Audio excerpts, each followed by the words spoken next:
One Wednesday morning in October of 2019, Tara Richardson gave her 5-year-old daughter Brielle a kiss on the forehead and then sent her out the front door of their house. Brielle's curly hair blew in the wind as she ran down the steps, and her oversized big girl backpack she'd insisted on buying bounced from shoulder to shoulder. Tara watched from the stoop as her daughter made her way to the bus stop in front of their house and then turned and waved goodbye to her mom with a big smile on her face. One of Tara's favorite things about her daughter was her enthusiasm for learning. Every morning, Brielle always jumped out of bed excited for the day ahead. Sometimes she was even up before Tara and her husband. They'd walk into the kitchen to find Brielle waiting, already dressed for school. Just a month ago, Brielle was even given a special award in her kindergarten class for upholding their school's motto, being responsible, respectful, and resourceful. However, last week, Brielle actually had to miss school while she recovered from a nasty cold, and it drove the little girl crazy. Tara thought about how glad she was that Brielle could go back to class now. Tara craned her neck and spotted the school bus a few blocks away. She gave Brielle one last wave and then walked inside and shut the door behind her. Her husband John had already dropped their other kids, Tommy and Sarah, off at preschool, which gave Tara just enough time to get herself ready for her busy day ahead.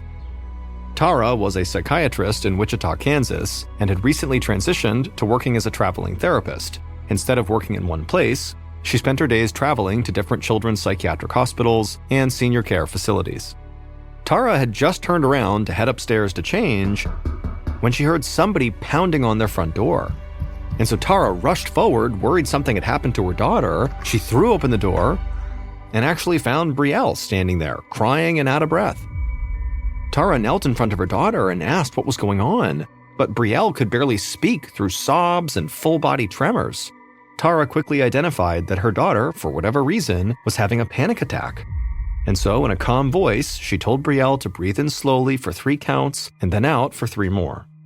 And as Brielle's breathing began to even out, Tara ushered her inside and then ran to the kitchen for a glass of water. When she returned, water in hand, Brielle was sitting on the carpet next to the front door. Tara peeked out the window and saw the school bus idling outside. She sat down next to Brielle and explained that the bus was going to have to leave without her. Brielle said she didn't care. She didn't want to leave the house, and she didn't want to go to school. Alarm bells went off in Tara's mind. Her daughter always wanted to go to school. Tara wondered if maybe something had happened recently. Maybe her daughter was being bullied. 15 minutes later, Brielle had finally calmed down enough to have a conversation with her mom. She would agree to go to school, but she let her mom know she was not happy about it. By the time Tara pulled up to Brielle's school, the first bell had already rung, and so Tara knew her daughter would be marked late. Tara watched her daughter grudgingly make her way to the front door of the school. The usual lightness in her step was gone.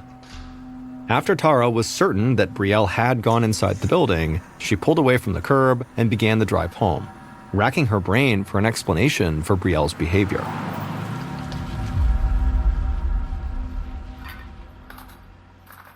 That evening, Tara set the table and called her family to the dining room for dinner. The day had been hectic, to say the least. After her crazy morning with Brielle, Tara was late to her first appointment of the day, and then to make up for the delay, she had to push all her other clients back. And so with all the chaos at work, Tara didn't get home until 6:30, which was why she only had time to make scrambled eggs and toast for dinner. Just as Tara was placing the serving dishes in the middle of the table, John appeared with the kids trailing right behind him. They took their usual seats, the littlest in his high chair and Sarah and Brielle on either side of their mother. Tara doled out eggs for everyone, while John buttered up some toast and passed it around. Tara knew Brielle was very likely still feeling sensitive after her panic attack that morning, but she was anxious to know how the rest of her daughter's day had gone. And so Tara asked Brielle, how was school? But Brielle didn't answer. Instead, she kind of slowly chewed her food like she didn't like it and just stared down at her plate. Tara repeated her question, but it was like Brielle didn't even hear her. Tara reached out to her daughter, trying to get her attention, but as she did, Brielle burst into tears. Tara watched as Brielle quickly became hysterical and started sobbing so hard she couldn't even chew her food. And then before long, she began choking on her eggs, gasping that she couldn't breathe. Tara and John jumped out of their seats and ran to Brielle, trying to get her to swallow the food. Finally, Brielle did calm down long enough to take some sips of water and get the eggs down. And when Tara asked her what happened, Brielle cried that she'd swallowed a piece of eggshell. She insisted that it was actually still in her mouth, or maybe stuck in her throat now. Tara was not so sure, but she led Brielle to the living room and had her lie down on the couch. And then Tara used her phone's flashlight to look inside of Brielle's mouth, all the way to the back of her throat, but she didn't see anything, no eggshells, nothing. And so she promised Brielle there was nothing to worry about, there was nothing stuck in her mouth or her throat. But her daughter said that was only because she had already swallowed the eggshell. And so she told her mom she was now scared this was going to kill her, this eggshell. But as much as Tara tried to convince her daughter that she really was okay, Brielle absolutely refused to eat any more of her dinner and spent the rest of the night absolutely obsessed with this eggshell. The next day, Tara woke up feeling refreshed. She hoped Brielle felt better too, and hopefully had forgotten about the eggshell incident, and so Tara brushed her teeth, then headed down the hall to Brielle's room to help her get ready for school. And she was surprised to see that Brielle was actually still lying in bed. Tara told her that, the bus is going to be here in 45 minutes, and Brielle still had to get dressed and eat breakfast. But as soon as Tara mentioned school, Brielle began to panic. She scrunched up her face and started crying that she couldn't go. She was not going to go. Tara tried to reason with her daughter. She explained, it's already Thursday, Brielle only had 2 more days before the weekend. And also, Tara reminded Brielle that she loved school. Tara even promised to put Rice Krispie treats in her lunch, Brielle's favorite snack. But mentioning food only seemed to make Brielle more upset. Through tears, she told her mom that she was now worried that she had accidentally swallowed a worm. Tara couldn't believe it, but she did her best to try to calm Brielle down and promised her there was no way she had swallowed a worm. But Brielle wouldn't hear it, and she just kept on crying. Eventually, Tara was able to finally convince Brielle that she was okay, but then the sound of the approaching bus outside set off a whole new wave of anxiety in the little girl. And Brielle dove under her covers, hiding her face, screaming she was not going to go to school. And so as this was happening, Tara decided, you know what, Brielle is in no shape to go anywhere today. In fact, she was starting to worry that there might be something seriously wrong with her daughter. And so she told Brielle that she could stay home this morning, and then she turned to get her cell phone from her bedroom. Tara dialed her office manager and explained she would need to cancel all her appointments for the day because she was dealing with a family emergency. Later that day, Tara sat in the living room with Brielle, brushing her long curly hair in slow, soothing motions. Once Tara had told her daughter that she could stay home, Brielle had actually mostly calmed down.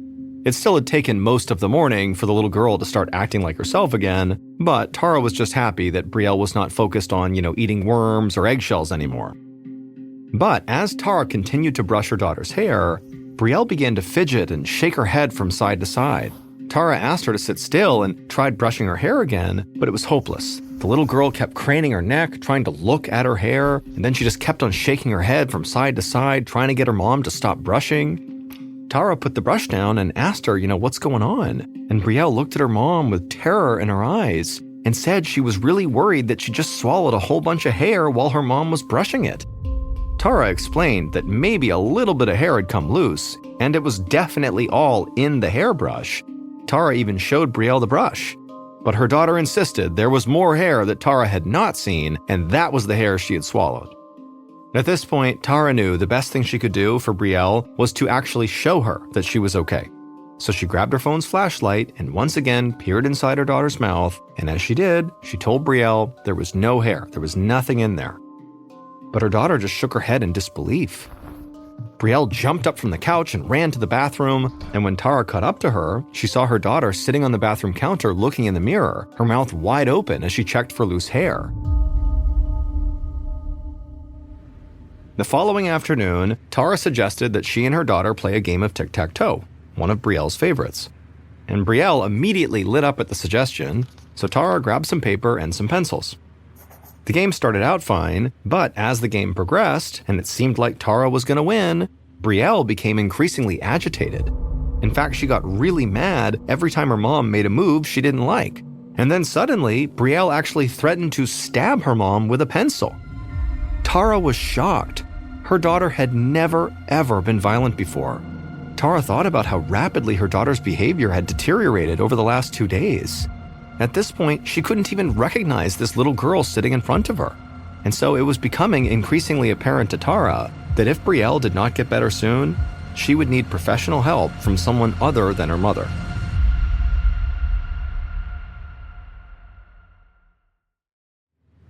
The next evening on Saturday night, Tara was sitting at the kitchen table, and on the table was a peanut butter and jelly sandwich that Tara had left out on purpose.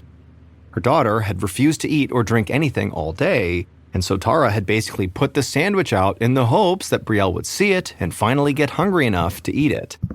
But Brielle just kept walking into the kitchen, looking at the sandwich, clearly seeming interested, but then backing out and walking away. And this had been going on since lunchtime. The girl just kept pacing back and forth between the living room and the kitchen, never stopping to actually eat. It broke Tara's heart to see her daughter acting this way, and so at some point she attempted to distract her daughter by asking her what her friends were doing this weekend, hoping that maybe Brielle would ask to meet up with one of her friends and have a play date.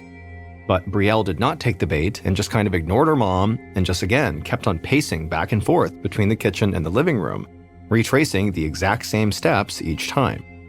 And also, as she was doing this, Brielle kept repeating the same phrase over and over again. "I'm hungry, but I don't want to die. I'm hungry, but I don't want to die," over and over again as she paced. And then eventually, by that afternoon, as the girl was still pacing, it was like she lost the ability to speak and could only get out fragments of words from this phrase. Tara watched in horror as her 5-year-old regressed to a 2-year-old speaking level.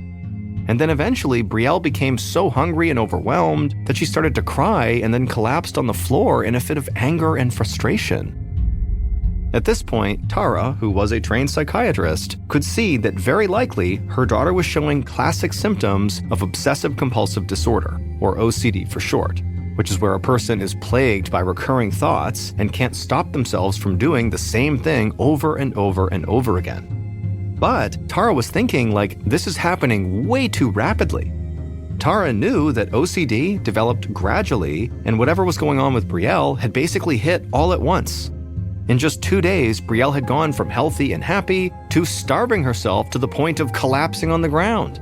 Although Tara was a doctor herself, she knew she needed more help. A few minutes later, Tara paced around the kitchen, phone to her ear, as she explained what was going on with her daughter to the on-call pediatrician at the local hospital. And after asking Tara dozens of questions, this doctor suggested that Tara follow up with a neurologist. Tara was very familiar with the medical system, being a doctor herself, and knew it could take months for Brielle to get an appointment with a neurologist. Tara was totally exasperated, and she explained to this doctor that no, that would not work. Brielle wasn't eating or drinking anything. She needed help right now. 40 minutes later, Tara sat in an exam room at the Wichita ER, her hand clasping her daughter's. After what felt like forever, the emergency room physician strolled breezily into Brielle's room. She was younger than Tara expected, maybe in her early 30s, and she was wearing these brightly colored scrubs under her white coat. She introduced herself to Tara as Dr. Sarah Fields, and then she turned to Brielle. In a gentle voice, Dr. Fields asked Brielle what was going on. Tara watched as her daughter fidgeted in the bed and then said she was sick and that she had accidentally eaten a bunch of hair and was going to die. Dr. Fields just nodded and then began to conduct a routine examination of the child. After reviewing Brielle's symptoms and kind of taking some notes for a second, Dr. Fields looked at Tara and told her that she didn't think there was anything seriously wrong with Brielle. From what Dr. Fields could tell, she thought Brielle might have a urinary tract infection. Sometimes UTIs can be linked to behavioral changes like aggression, paranoia, and anxiety, all of which Brielle seemed to be experiencing. Dr. Fields had already called in a prescription for antibiotics. Beyond that, the doctor suggested that Brielle just drink some Gatorade to replenish her fluids. As Tara listened to this doctor, she felt frustration boiling up in her body. She knew Dr. Fields was likely doing her best, but her dismissive attitude was sort of outrageous. She knew that Brielle was struggling mentally, she was violent, had severe OCD, at least it seemed like she did, and she was refusing to eat or drink. All that would not be caused by a simple UTI. And so at that moment, Tara realized she would just have to figure this out herself. After they got home, Tara put Brielle to bed and then went down to the kitchen. She scrolled through her phone until she found her friend Deborah's phone number. The two had been colleagues in medical school, and after graduation, Deborah had gone into pediatrics. Tara composed a long text message explaining what was going on with Brielle and asked if Deborah knew any specialists who might be able to help. The next morning, Brielle and Tara were back at the hospital, but this time to be examined by a pediatric neurologist, Dr. Samuel Edwards, that Deborah had recommended. Miraculously, he was able to squeeze them in for an emergency appointment, and now Tara watched as her daughter paced around the room anxiously. After getting there, Dr. Edwards had decided to test Brielle to determine whether she was suffering from a potentially dangerous condition called encephalitis. Tara was grateful that Dr. Edwards was taking Brielle's symptoms so seriously, but she was terrified at the same time. Encephalitis causes inflammation in the brain and can cause symptoms such as confusion and hallucinations, but it can also be deadly. The sound of the exam room door creaking open pulled Tara out of her anxious thoughts. Dr. Edwards greeted Tara and knelt down next to Brielle. He removed his glasses and calmly asked Brielle if she wouldn't mind sitting down next to her mother. But it was like Brielle didn't hear him. She just stood there, swaying back and forth. But Dr. Edwards was unfazed. He just said that was fine. Brielle could stay where she was. Dr. Edwards stood up and turned to Tara, and he explained that the MRI and the other tests they'd done on Brielle showed no signs of encephalitis or any other problem. He said he consulted with his medical team, and nobody was quite sure what to do next, but they did think Brielle was dealing with some sort of psychiatric condition. Dr. Edwards took a seat next to Tara and offered to admit Brielle to the Children's Psychiatric Hospital. Tara stared at the doctor, incredulous.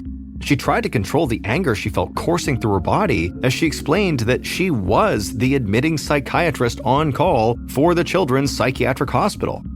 She had witnessed the onset of Brielle's baffling symptoms herself, and in her experience, psychological issues do not present themselves this quickly and with such force, so this did not seem like a psychological issue. Dr. Edwards listened intently, nodding sympathetically. He looked over at Brielle, who was fidgeting and now sitting on the floor, and then back at Tara. And then the doctor said there was one more thing they could try. He knew of a neuropsychologist in Wichita who studied new and rare diseases. It was a long shot, but he might be able to figure out what was wrong with Brielle. Tara was very skeptical, but at this point, she was willing to try anything. And so after a moment, she thanked Dr. Edwards and asked him to please put her in contact with this physician right away. On Monday morning, Tara sat next to her daughter at the neuropsychologist's office. Brielle squirmed uncomfortably in her chair as the doctor asked Tara a series of questions about Brielle's recent health history. Tara's responses were admittedly curt and to the point. She didn't mean to be rude, but she didn't know how many more doctor's visits her daughter could take before she would have another episode. The last thing Tara wanted was for Brielle to lash out at this physician the way she had at Tara with the pencil. But the doctor, who clearly picked up on the mother's frustration, only had a few more questions. And one of those questions was, has Brielle suffered from a cold recently? Tara thought for a moment and said, yeah. Brielle had a bad cold a couple of weeks ago that had kept her home from school for a few days. At this point, the doctor stopped writing and looked up from his notepad. With an optimistic look on his face, he told Tara he was now almost certain he knew what was wrong with her daughter.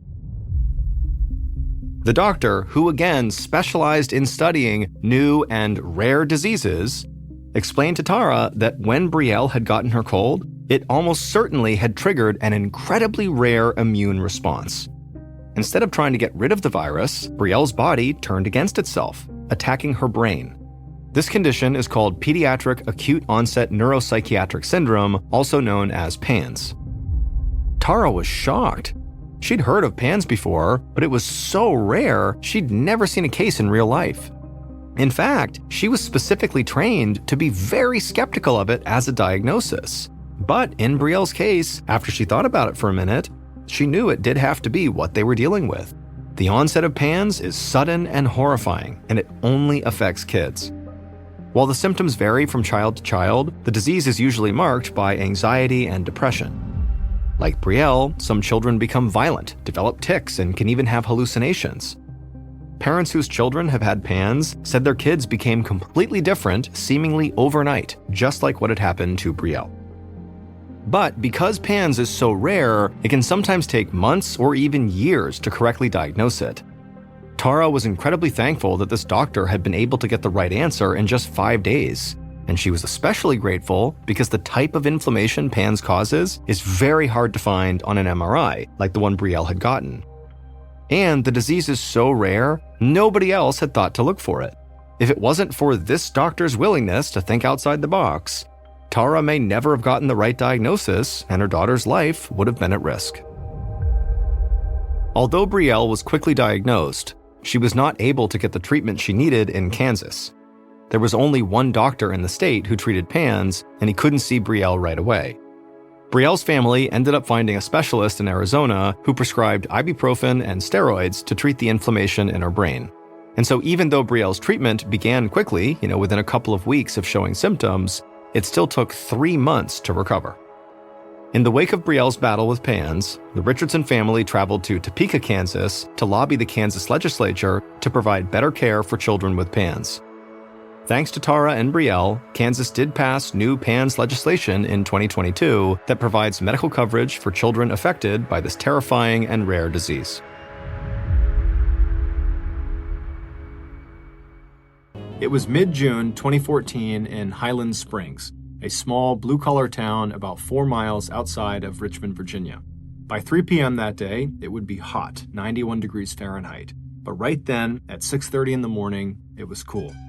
With the sun fully visible in the sky, 16-year-old Martre Coles watched from the living room window of his family's single-story plain white house as his father climbed into his car, turned on his engine, and drove off to work. After he was gone, Martre left the window and walked through the empty house to his bedroom. Once inside, he sat down at his desk, he opened his sketchbook, and he started to draw. Unlike his usual artwork, which consisted of anime-stylized faces and figures full of color, energy, and movement, the faces that he drew that morning were done in thick black marker and were angry and sad. He drew X's instead of eyes, and he put slash marks where the mouths should go. A few minutes later, Martre put down the marker, he put his face in his hands, and he started to cry. 5 days earlier, on June 14, 2014, Martre's beloved mother, 42-year-old Karina Coles, had died unexpectedly following complications from what was supposed to be routine hip surgery. Martre was beyond devastated. Over the last few years, he had become very close with his mother, as he was the last child of 8 siblings to still be living at home with the parents. His father, Maurice, had always been very hard on him, but his mother had always been his #1 cheerleader, always encouraging him to keep a portfolio of the video game characters and intricately illustrated storylines that he loved to create. She told him she was certain his artwork skills would land him a great job someday. And even though Martre didn't always feel as confident in himself as she did, it was nice to hear her say things like that. With his mother's funeral just 2 days away, the only thing keeping Martre going was the thought that his mom would never want him to just give up or to give in to the crushing depression and sadness he was feeling. And so Martre lifted his face out of his hands, he wiped away his tears, then he ripped the angry, sad drawings he had just made out of his sketchbook and he balled it up and he threw it in the trash. He wished he could talk to his dad about how terrible he was feeling right now, but he knew his dad wouldn't want to listen. He never did. Martre's father barely spoke to him, and whenever he did, it was almost always to be critical of him. As Martre sat there motionless in his desk seat, he suddenly hoped that his father's friend, a 45-year-old woman named Denise Gay, wouldn't be coming by again that night. Denise worked with Martre's dad at a food packaging company called Smithfield Foods. She had 2 children of her own, a 9-year-old little girl and a 19-year-old daughter who lived on her own 90 minutes away. Martre had no issue with Denise herself. She was perfectly nice, but Martre just didn't like that there was this new woman spending time in their house so soon after his mom had died. It just felt inappropriate. Martre had also quietly hoped that his mother's death would bring him and his father closer together, but the opposite was happening. Instead of turning to his son in this difficult time, Maurice was turning more and more to Denise. By June 21st, just 1 week after Martre's mother's death, Denise was coming over their house nearly every night.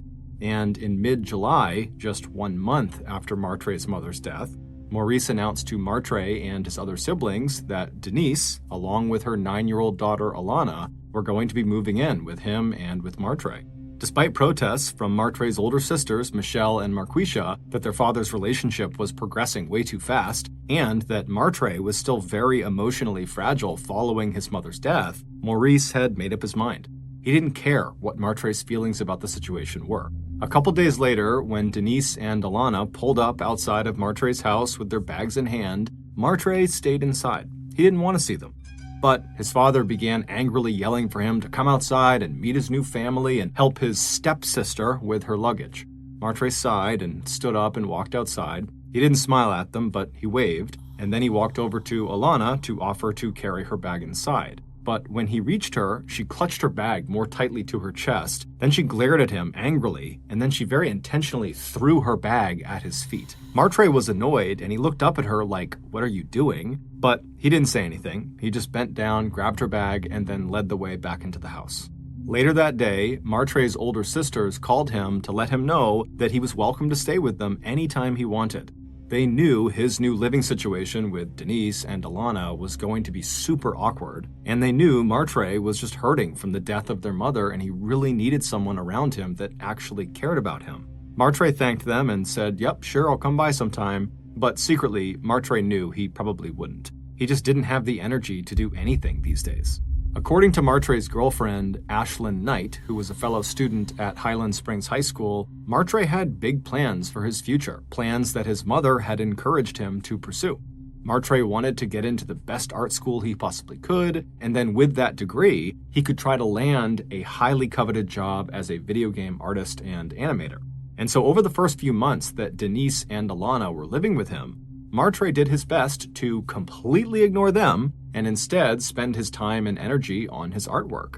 And over those first few months, Martre's art skills got noticeably better, and he started branching out from drawing and painting into the creation of elaborate and beautiful papier-mâché masks. But perhaps the most significant thing about this particular period of time in Martre's life was that after about 6 months of living with Denise, his resentment for her had given way to affection. She could never replace his mother, but she was very kind to him, and slowly, she had become a maternal figure to him. She had become someone he turned to when he was down. However, as much as Martre's relationship with Denise seemed to be evolving in a positive way, his relationship with her daughter Alana was going the other direction. Alana was clearly unhappy living with the Coles, and so she took out her frustration by constantly picking fights with Martre. At first, it was just small stuff like stealing the TV remote from Martre or being loud and obnoxious to annoy him. But eventually, it turned into more elaborate torment. Specifically, Alana realized that Maurice, Martre's father, would always take her side over his son's. And so using that information, she began breaking things around the house and telling Maurice that Martre did it. And every time, despite Martre proclaiming his innocence, Maurice would scream and yell at him and punish him in some way. Alana also quickly realized how important Martre's art was to him, and so she would routinely sneak into his room and vandalize his sketches and his masks. Martre had tried turning to Denise for help, but he was finding that she seemed to be in denial about how badly behaved her daughter really was. Martre also sensed that Denise was desperate to maintain her relationship with his father, and so she probably didn't want to fully acknowledge just how bad it was getting between he and Alana, because doing that would call their entire living arrangement into question, which would potentially jeopardize their future together as a cohesive family. And so Denise really didn't do anything to stop her daughter. Finally, in the winter of 2016, so 2 years after Denise and Alana had moved in, the tension in the household boiled over into violence. Early one afternoon, when Maurice and Denise were still at work, and Martre was sitting on the couch in the living room, Alana slipped into the kitchen, she opened the utensil drawer, and she pulled out a pair of utility scissors with long pointed blades. And then the 12-year-old walked back into the living room where Martre was, and she snuck up behind him, she pulled out the scissors, and then she leapt around the corner and she jumped on top of him and attempted to stab him in the heart.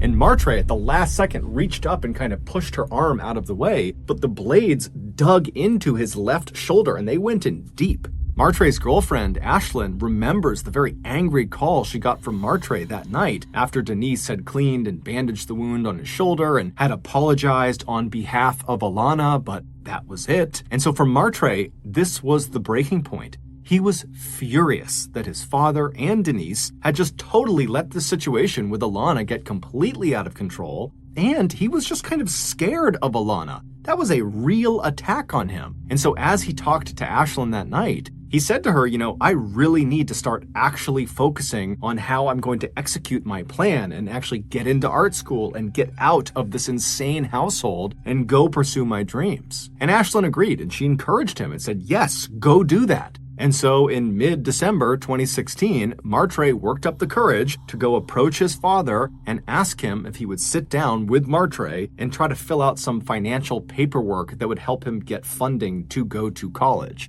And as he's trying to explain to his dad why he needs this funding and what he's going to do with his degree, Maurice, his dad, just kind of puts his hand up and says, you know what? I didn't go to college. I don't understand any of this stuff. You're on your own, kid.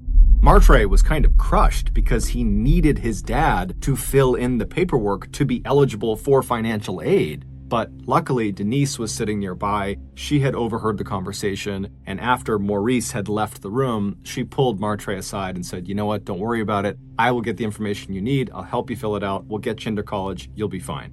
And so over the next few months, with Denise's help and encouragement, Martre not only filled out the financial aid paperwork, but he also sent out applications and letters of inquiry to various art colleges. And then, in March of 2017, roughly 3 years since his mother had died, Martre received the best news he had ever gotten. On March 4th at 4:17 in the afternoon, while Martre worked at his computer, he heard the ping of an incoming email. One click later, and he was reading an invitation from Full Sail University, an art school in Florida, asking him if he would like to come take a personalized tour of their campus.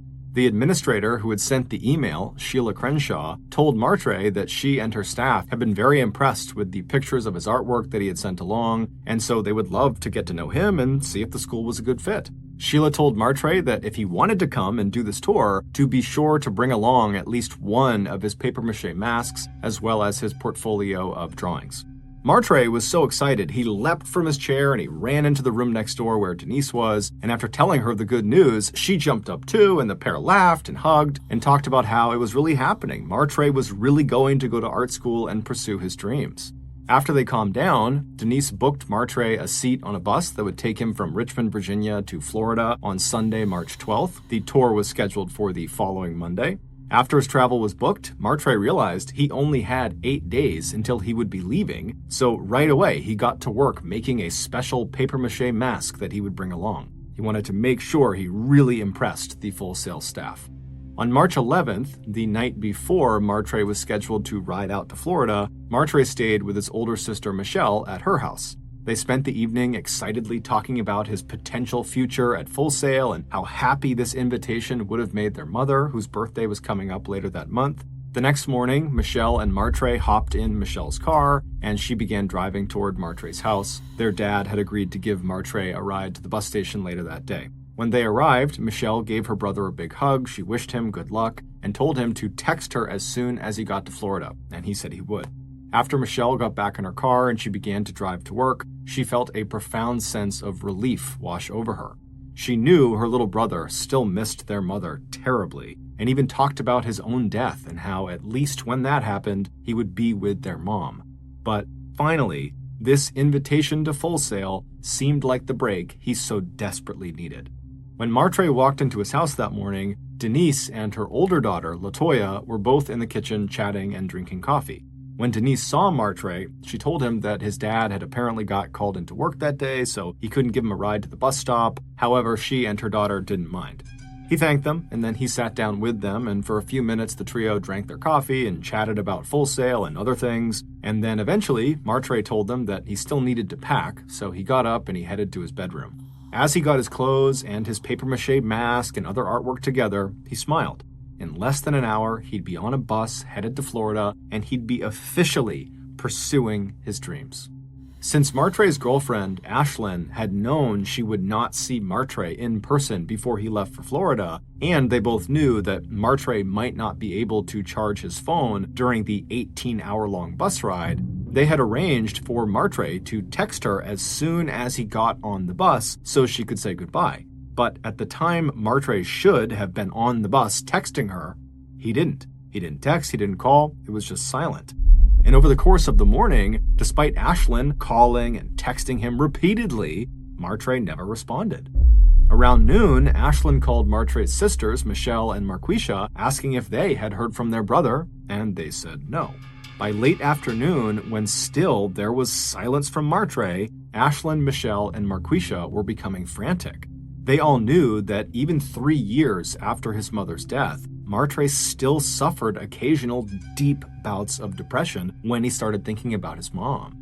And so the 3 young women started worrying that he might have harmed himself. That's why they're not hearing from him. So at 4 p.m. that afternoon, Martre's sisters rushed to their father's house to see what their father and Denise knew. And when they got there, they met up with Denise and LaToya, who were out in the front yard. And after listening to Martre's sisters, Denise was stunned. She had been with Martre that morning. She had seen him leave. What could have happened? How could anything be wrong? But when Maurice, who at some point had come outside to see what was going on, heard the news, he was completely unconcerned that his son seemed to have just vanished right off the face of the earth. He told his daughters that Martre hadn't even been gone long enough to have reached Florida. It was an 18-hour trip. He probably was just asleep on the bus.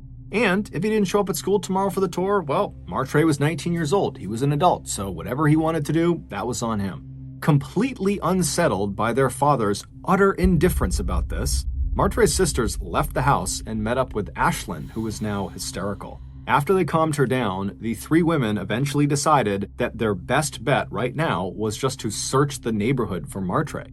Denise said she had dropped him off at the bus stop, but she didn't actually see him get on the bus and literally drive away. So the 3 young women are thinking, okay, well, maybe Martre never got on the bus. Maybe he's still in town somewhere. So the trio spread out all across Highland Springs. They went to local stores, to the high school, to the basketball court. They called and texted all of Martre's friends, but no one had seen or heard from Martre. The next morning, Monday, March 13th, they called Full Sail University to see if Martre had arrived for his tour, and the answer was no. Immediately, Michelle and Marquisha jumped in their car and they headed for the local police station where they filed a missing persons report on their brother. They gave the police a picture and description of Martre, but police told them that because Martre was an adult and there was no sign of foul play, there really wasn't much they could do.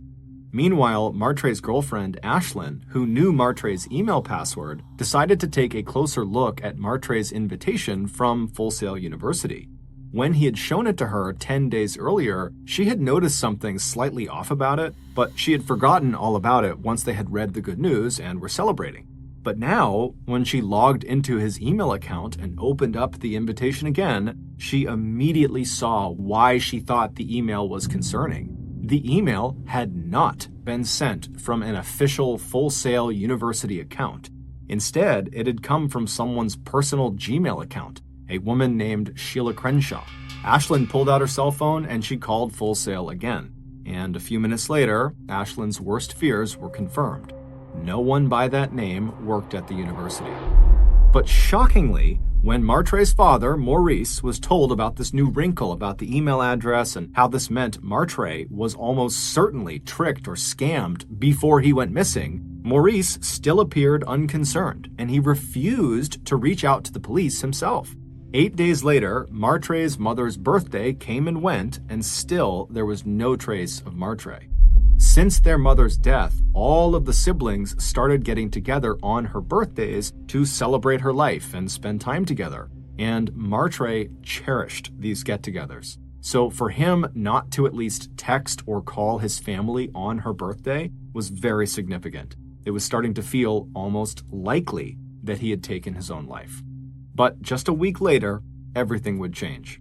On April 2nd, 2017, 3 weeks after Martre was reported missing, a man named Larry Anderson was walking in a wooded area near where the Coles lived when he spotted a strange green plastic bin tucked away inside of a thick bush. He walked off of the trail to get a better look at it, but when he got close enough to actually see what was inside of this bin, he stopped where he was, he pulled out his phone, and he dialed 911. When the police arrived, they found Larry, who was visibly very shaken up, and he was pacing along the trail a couple hundred feet away, and then the police moved from Larry to the actual bin under the bush, and when they got up close, they saw what Larry saw. There was clearly a foot with a sneaker on it poking out of the bin.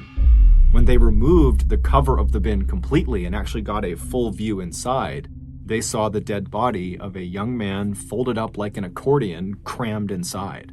He was wearing blue jeans and he had a dark sweatshirt on, His knees were jackknifed up against his chest at an impossible angle, and his hands were bound behind his back with purple duct tape. There were no obvious wounds on his body. However, an autopsy would later reveal that the cause of his death was suffocation. The medical examiner also told police that present in the blood were high levels of two drugs, the sleep agent trazodone and the club drug gamma-butyrolactone, which makes users feel relaxed and euphoric. Even though there was no wallet or ID on this body, when detectives ran a general description of the young man's appearance through their database, right away they found a match to a missing person report that had been filed 3 weeks earlier on March 13th. The deceased young man inside of the storage bin was Martre Coles. Before the police told Martre's family the horrible news, they received a surprising phone call from another police sergeant. He had heard about the murder, and he had just connected Martre's name and his address to a false burglar alarm that 2 of his officers had responded to on March 31st, which was 2 days before Martre's body was discovered. After following up on this very bizarre connection the sergeant had made, and using evidence they had found at the scene where Martre's body was discovered, police were able to slowly, bit by bit, piece together the story of who killed Martre and why. Back on Friday, March 31st, so 2 days before Martre was found, that sergeant's 2 police officers responded to a burglar alarm at Martre's home. When they arrived at Martre's home, Alana came to the door. Standing next to her was her older sister, Latoya. Now, neither of these 2 responding officers had any idea that there was a missing person report out on another member of their family. Latoya told the officers that she was really sorry that the burglar alarm they were responding to was actually a false alarm. She told them, while glaring down at her sister Alana, that her younger sister had deliberately set the alarm off and she was about to be punished for it. The police asked a few more questions, and then, feeling satisfied that this really was just a false alarm because this kid pulled it, they turned around to leave. But before they did, Alana suddenly blurted out, "Can I talk to you guys, please, alone?" And then Alana promptly stepped forward away from her sister out of the house into the evening darkness, and she and one of the officers walked over to the police car they had come in on, while the other police officer stayed put at the door with Latoya, keeping her from going out there. Once Alana was far enough away that she didn't think Latoya or any of her other family members in the house could hear her, she turned to the officer and told him a story that was so outrageous and so unexpected that it just did not seem true.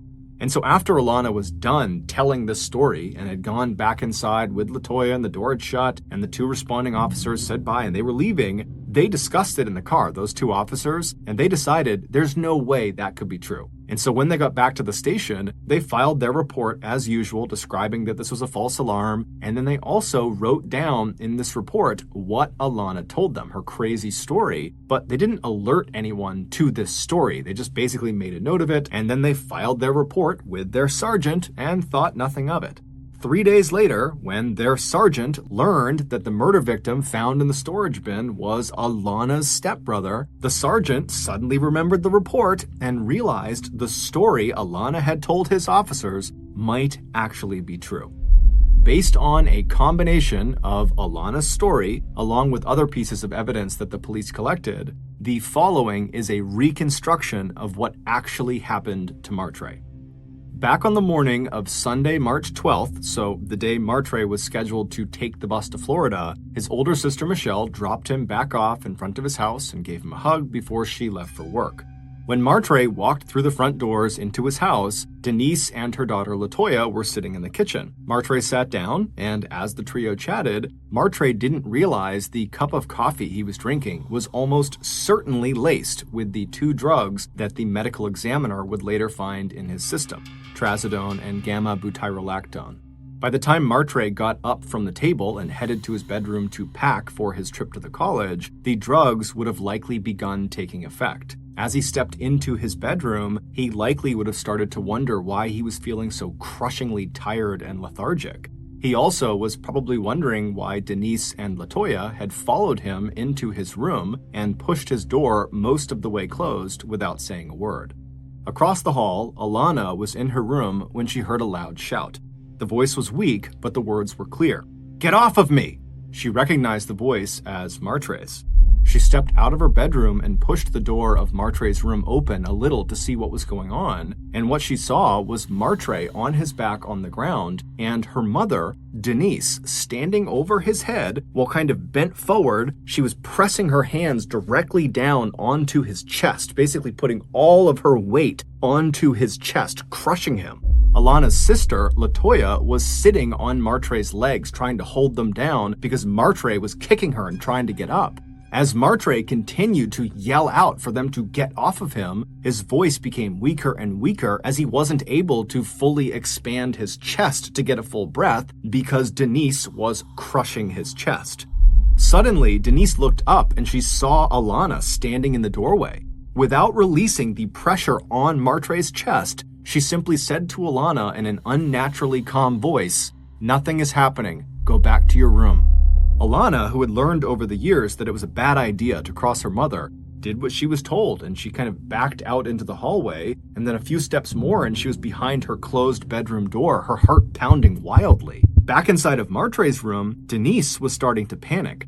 She wished Alana hadn't seen, but now if she didn't finish Martre off, his yells for help, as weak as they were, might alert others. So while keeping the pressure firmly applied to his chest, Denise looked around and saw the papier-mâché mask Martre had so carefully made for his trip to the college laying on the ground near them.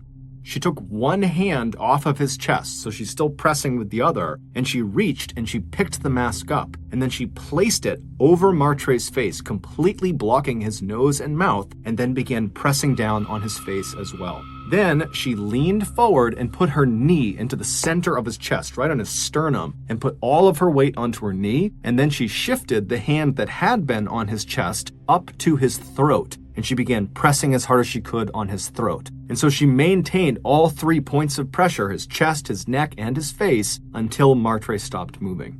A few minutes later, across the hall in her bedroom, Alana heard the sound of something plastic being dragged over the floor.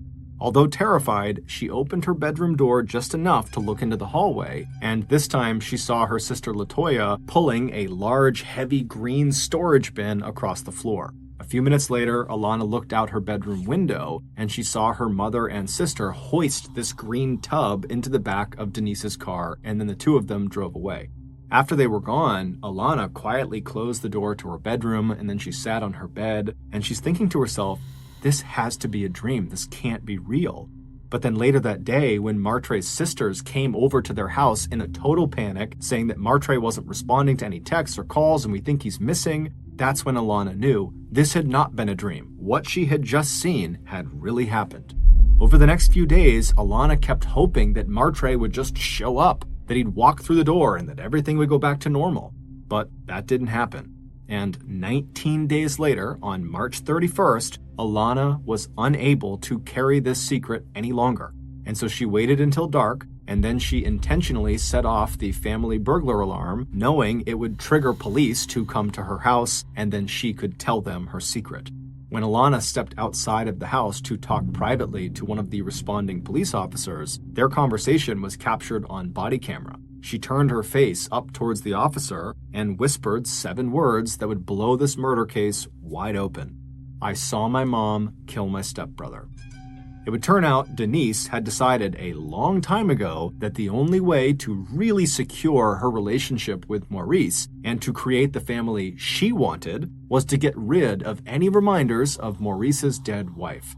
And Martre, with his mother's wide smile and many of her mannerisms, had done everything he could to keep his mother's memory alive. Even his depression over her loss only reminded everyone how much she had meant to her family. Denise was also worried that Maurice might begin to see her own daughter, Alana, as a liability because of the constant bickering between her and Martre. So when Denise overheard Martre talking to his father about trying to secure financial aid so he could go off to art college, she saw an opportunity to make him disappear from her life altogether. That email Martre received inviting him to Full Sail University had not been sent by the college. It had been sent by Denise, who was sitting right in the next room on her laptop. And before sending that email, Denise had actually called and texted her older daughter, Latoya, and explained her plan for killing Martre, and she asked Latoya to help her, and she agreed.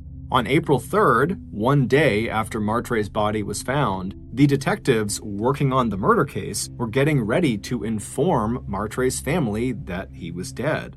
But when the sergeant, whose officers had spoken to Alana, called to tell those investigators what Alana had said about her mother's involvement in Martre's murder, the detectives decided to hold off telling Martre's family that he was dead.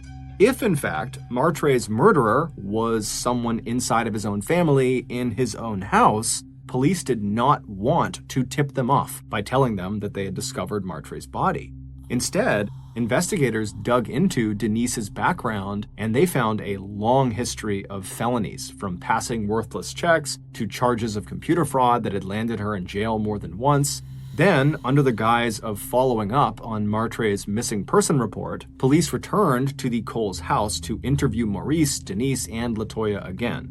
This time, police pressured Latoya and her mom for any information they might have about Martre's whereabouts, hoping that maybe the murderer would get spooked and do something suspicious or incriminating. At the same time, police put the green storage container that had held Martre's body back where it was first discovered in the park. Then they set up video cameras to record any activity around it. And within days, both Latoya and her mother Denise were spotted returning to the wooded area where they had left Martre's body, and much to their shock, finding the bin now empty. Police also discovered that shortly before Martre's disappearance, Denise had purchased a shovel, purple duct tape, and a substance called lime that can be used to prevent decomposition of human flesh. But most damning of all, cell phone and computer records confirmed that both Denise and Latoya had been to the wooded park on March 12th, the day Martre went missing, and these records confirmed that Denise was definitely the author of the email from Full Sail University. It was that invitation, the most promising and exciting event in Martre's life that his mother would have been so proud of him for, that lured him to his death. On July 11th, 2018, 49-year-old Denise Gay was sentenced to life in prison. Her daughter, 23-year-old Latoya Gay, was sentenced to 30 years in prison. Despite being a less than stellar parent, Maurice Coles had nothing to do with his son's death. Afternoon of May 6th, 2008, a 54-year-old man called Ricky Williams stood on the riverbank casting out his line into the waters of Dismal Creek in western Virginia. Ricky was hoping to get lucky and catch some trout, but he'd been out here fishing for 30 minutes so far, and there were no bites. Normally, Ricky wouldn't care because he loved just fishing for hours and hours at a time. But today, he and his dog, who was right with him, were really hungry because they'd been out in these woods camping for several weeks now, and their food supply was finally dwindling down to the end. And so if they didn't catch any fish today, they might not eat. Now, for context, where Ricky was fishing, Dismal Creek, despite its bleak name, it was actually a beautiful, secluded spot on top of a mountain that was on the Appalachian Trail. The Appalachian Trail is a very famous 2,200-mile-long trail that runs up and down the east coast of the United States. And why that is relevant is because there's this special code for people that hike on the Appalachian Trail. And the code, which all hikers know, is basically if you come across another hiker on the Appalachian Trail, it is your responsibility to help them if they need help. And it is their responsibility to help you if you need help. So it's this community of hikers that are always looking to help each other. And so Ricky was very aware of this code on the Appalachian Trail, and he was secretly hoping, as he cast his line over and over again and didn't get any bites, that a hiker or a group of hikers might come by this area, and maybe they would see him and come down and learn that he needed food, and they might just give him some of their food. But another half hour passed and no hikers came by, and still Ricky could not catch any fish. But then suddenly, Ricky's dog, who was right next to him, began to whine and kind of began shifting around like it was sensing a predator in the area or something. But as Ricky was trying to calm his dog down, he began to hear a voice in the woods right behind him. Somebody was moving towards him. And when Ricky heard this voice, on the one hand, he was pretty excited because maybe this is a hiker who can give him some food. But on the other hand, Ricky couldn't help but feel really uneasy Now, you need to understand that Ricky was an older guy, he was kind of frail, and over the past few weeks that he'd been camping with his dog, as his food supply had run down, he had become skinnier and skinnier and skinnier, and so he really did not pose any sort of threat to anybody. He's like this weak older man. Now, generally speaking, the Appalachian Trail was a very safe place, but over the last few decades, there had actually been several murders that took place on the Appalachian Trail. And in fact, one of those killings took place less than 2 miles away from where Ricky was fishing with his dog. And in that double homicide, a very well-known killer named Randall Lee Smith had stabbed and shot to death 2 hikers. And so while Ricky was really looking for help from fellow hikers, at the same time, he couldn't help but feel somewhat apprehensive. Because again, Ricky was like this small, frail guy, and Ricky was well aware of these murders, and he was well aware of the fact that he was super close to one of the murder sites. And so Ricky was totally on edge as he's listening to this male voice get closer and closer, and then finally, this man in his early 30s steps out from the tree line,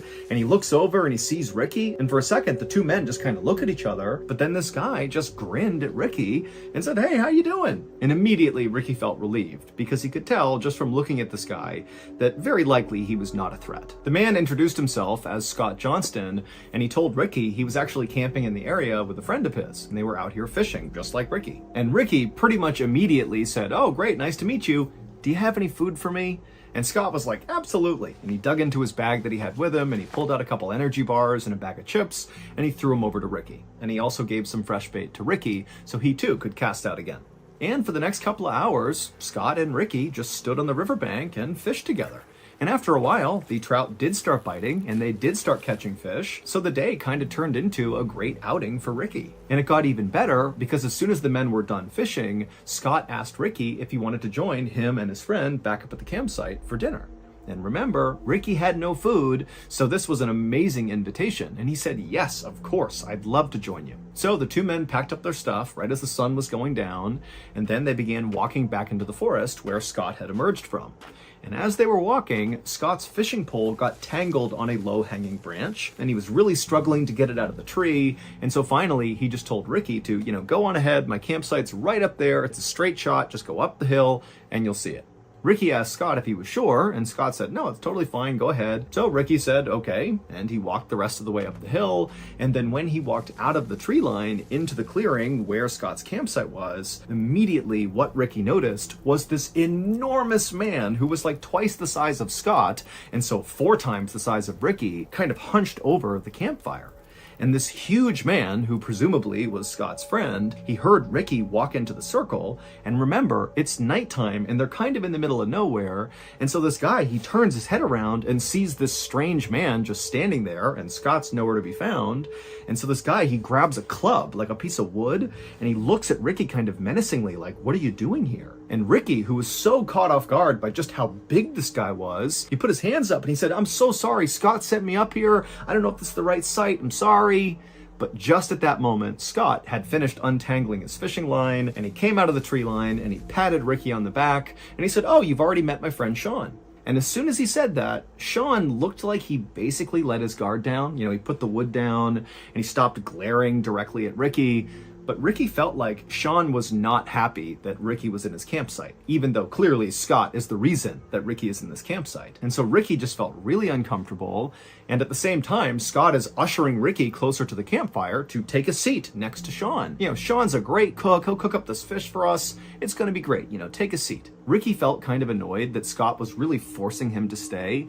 But Ricky didn't want to be rude and just kind of abruptly leave, so he did take a seat next to Sean, who definitely was not excited to be sitting next to Ricky, and Ricky just kind of sat there waiting to see what would happen next. And what happened next is Scott walked over to Sean and handed off all the fish that he and Ricky had caught so that Sean could begin to prepare them, to cook them.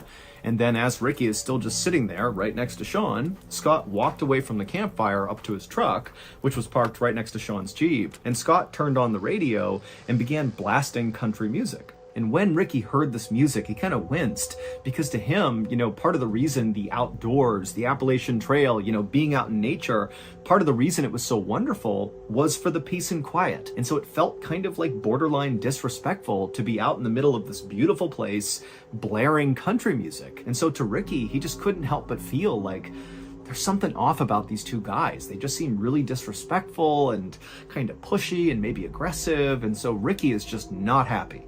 But again, Ricky didn't say anything and didn't attempt to leave because, again, he's really hungry and so is his dog, and he needs to eat that fish. A moment later, Scott walked back from the truck and took a seat next to Sean, and then he, along with Sean, pulled out their knives and began deboning the fish. And as they were doing this, Ricky, again, is just kind of sitting there doing nothing, and so he kind of meagerly asked, hey, can you give me a knife and I'll clean a fish? But Sean and Scott kind of waved him off and said, don't worry, we got this. And so Ricky just continued to sit there nervously, as all he could watch was the flashing of the light bouncing off their blades. But eventually, Scott and Sean finished deboning all the fish, and they put their knives away, and at that point, they began cooking the fish over the open flame. And suddenly for Ricky, it felt like, the mood had shifted a little bit. At least now the two men were not fiddling around with weapons. It felt kind of safe again. And so Ricky began making some small talk in hopes that would kind of, settle his nerves. And so Ricky told the two men about how much he loved the Appalachian Trail and how he came out here all the time for weeks at a time with his dog. And Ricky would tell the men that, sometimes he felt more at home out in the wild than he did at home. It was almost like being out in nature was a religious experience for Ricky. And he would even tell Sean and Scott that sometimes when he was out in nature, he would meditate and pray and even do some chanting, like part of a ritual. I mean, he was really trying to be in tune with Mother Nature. But as Ricky continued to tell Sean and Scott about his personal life, he noticed the two men were definitely paying attention and kind of nodding along at appropriate points in the story. But at the same time, Ricky felt like these two men were also kind of looking at him like Ricky was kind of weird, as if they were not prepared to come out and say it, but after hearing all these things about his life, it was like, what's going on with this guy? And so Ricky suddenly felt really embarrassed about being so open with these two guys who once again just seem like they don't quite like him or even really want him here. But luckily, right at that moment, the fish were done, and so the men just sat there in silence and wolfed down the food. By the time they finished, right about 8 p.m., it was very dark outside, and Ricky at this point is just ready to go. He just felt so uneasy here. And so after putting down his plate and his silverware and saying thank you to Sean and Scott for their hospitality, he quickly got up and grabbed his dog, and he began walking into the woods towards his campsite. But after Ricky and his dog had walked maybe 10 or 15 feet away from this campsite, two things happened in rapid succession. Number one, Ricky suddenly stopped and turned around and looked back at the campsite. And number two, right as he did this, there was this enormous bang sound, like a small explosion that echoed through the forest.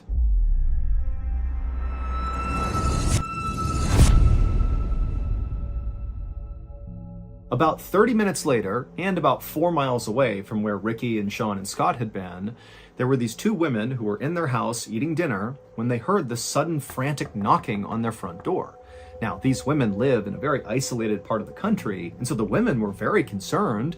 One of them rushed over to the phone just to be ready to call the police, while the other very carefully made their way towards the front of the house, and they kind of peered out the window, but they couldn't see anything outside. It was too dark, and so they went to their door, which was still getting pounded on by whoever was out there, and the woman, she unlocked the door, and she opened it just a crack, and what she saw nearly made her faint. There was a man standing on her porch who was absolutely covered in blood, as if he had been fully submerged in a tank of blood. I mean, he is all red. And the man had his hand over his neck. And the woman who opened the door, she looked at him and she saw that there was this rhythmic pulsing of blood pumping out of his neck that was in time with his heart.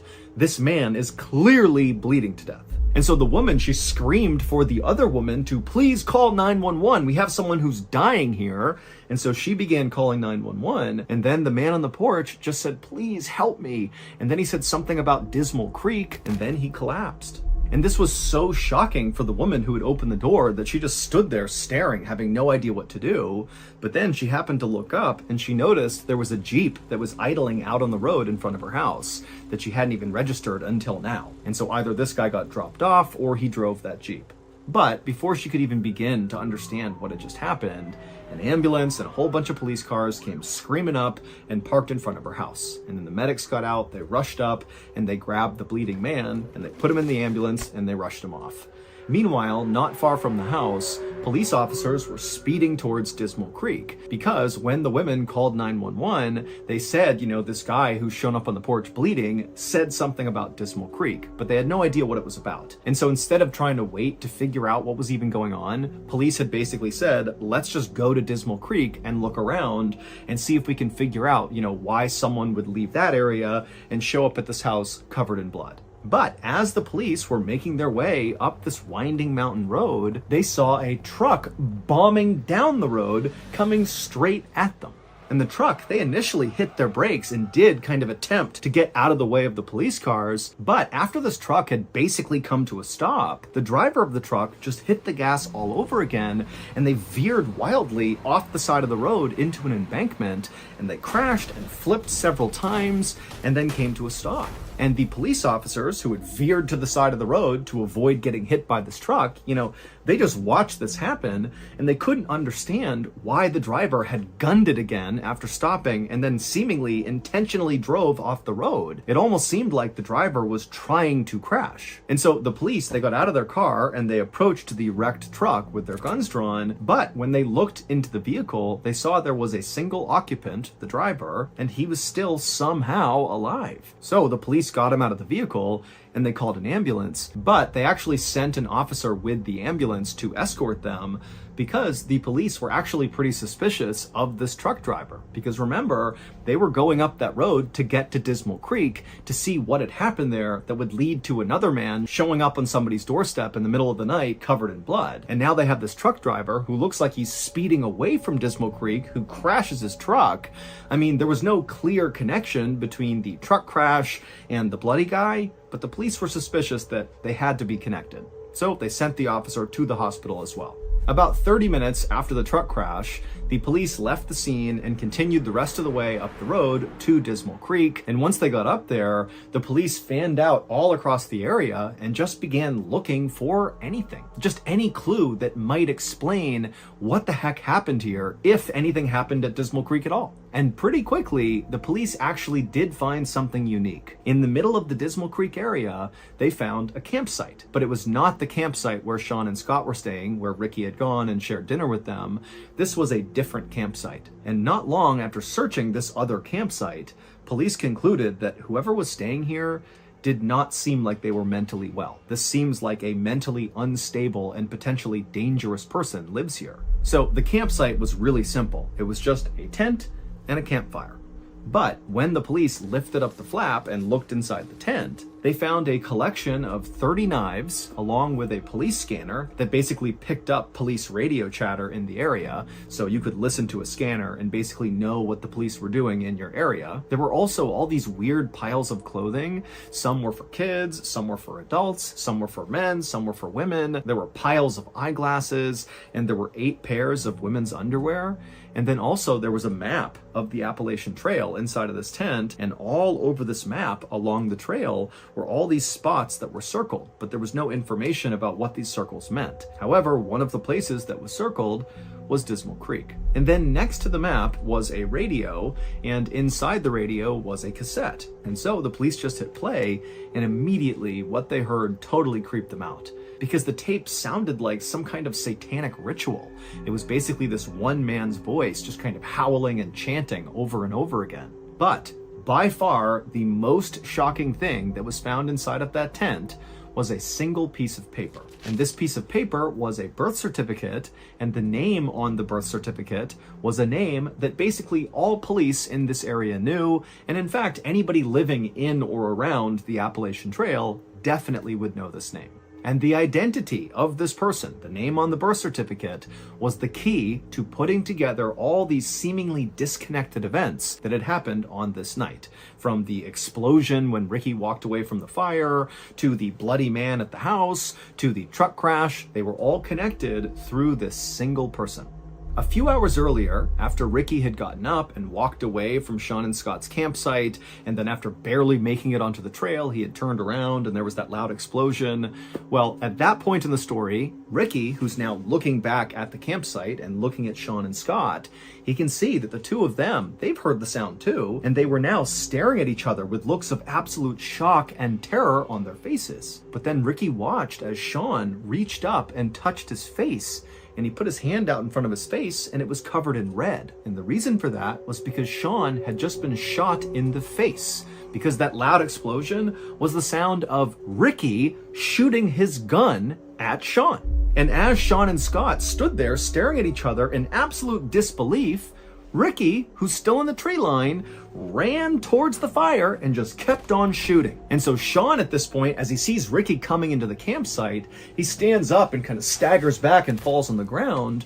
But Scott, who's not hurt at this point, he just gets up and starts running away from the campsite. And Ricky turns his attention towards Scott and he shoots at him and he hits him straight in the neck and also in the back. But somehow Scott just kept on running despite these horrible wounds. And so Ricky watched as Scott disappeared into the woods. And then Ricky turned back to Sean, who's laying on the ground and can't go anywhere. He's been shot in the face. And Ricky just casually raised his gun and shot Sean right in the chest. But amazingly, Sean, after getting shot the second time, it created what must have been the most extreme adrenaline rush ever, because he jumped up to his feet and right in front of his attacker, he just turned and sprinted to his Jeep. He hopped inside, fired it up, and just sped away as fast as he could. And when Sean flipped on his headlights and turned a corner after getting away from the campsite, he looked down the road and he actually saw his buddy, Scott, who had run away first, come tumbling out of the woods onto the road. And so Sean, who's gravely injured, drives over next to Scott and he stops the Jeep long enough for Scott to climb inside, and they shut the door and they speed their way towards the nearest help, which happened to be that house where those two women lived. And so it was Scott, who looked like he was drenched in blood, who knocked on the women's door. Sean was down in the Jeep out on the road, but he was just too weak to get out and come up to the door as well. But when the ambulance and police arrived, they would find not only Scott up on the porch, but also Sean in the Jeep, and both men would be taken to the hospital via helicopter. And then as for the man who was driving the truck down the road away from Dismal Creek, who then crashed right in front of the police, well, the driver of that truck was Ricky Williams. However, that was not his real name. There was no Ricky Williams. That was the name he just used. His real name, which was on the birth certificate that police found in that other campsite inside of the tent, was Randall Lee Smith. The same infamous Randall Lee Smith who had murdered those two hikers not far from Dismal Creek. That double homicide had happened in 1981, and Randall was caught and convicted. But he was paroled 15 years later in 1996 for good behavior. And for 10 years after that, Randall lived with his mother and he wore this electronic bracelet and, he followed the rules. But by 2008, his electronic bracelet had came off, and even though Randall had attempted to continue living with his mother, it just wasn't tenable. He didn't have enough money, and so ultimately he packed up his things, grabbed his dog, and moved out onto the Appalachian Trail. And on May 6th, 2008, when Sean and Scott arrived in Dismal Creek to go fishing, Randall was waiting. Nobody has any idea why Randall murdered those two hikers back in 1981 or why he targeted Sean and Scott in 2008. All we know is that Randall Lee Smith was very mentally unwell and very likely viewed the Appalachian Trail as like his sacred place. This is his home. This is the place he loves more than anything. And so maybe, he felt like Sean and Scott had somehow disrespected the Appalachian Trail, and that was enough to attack them.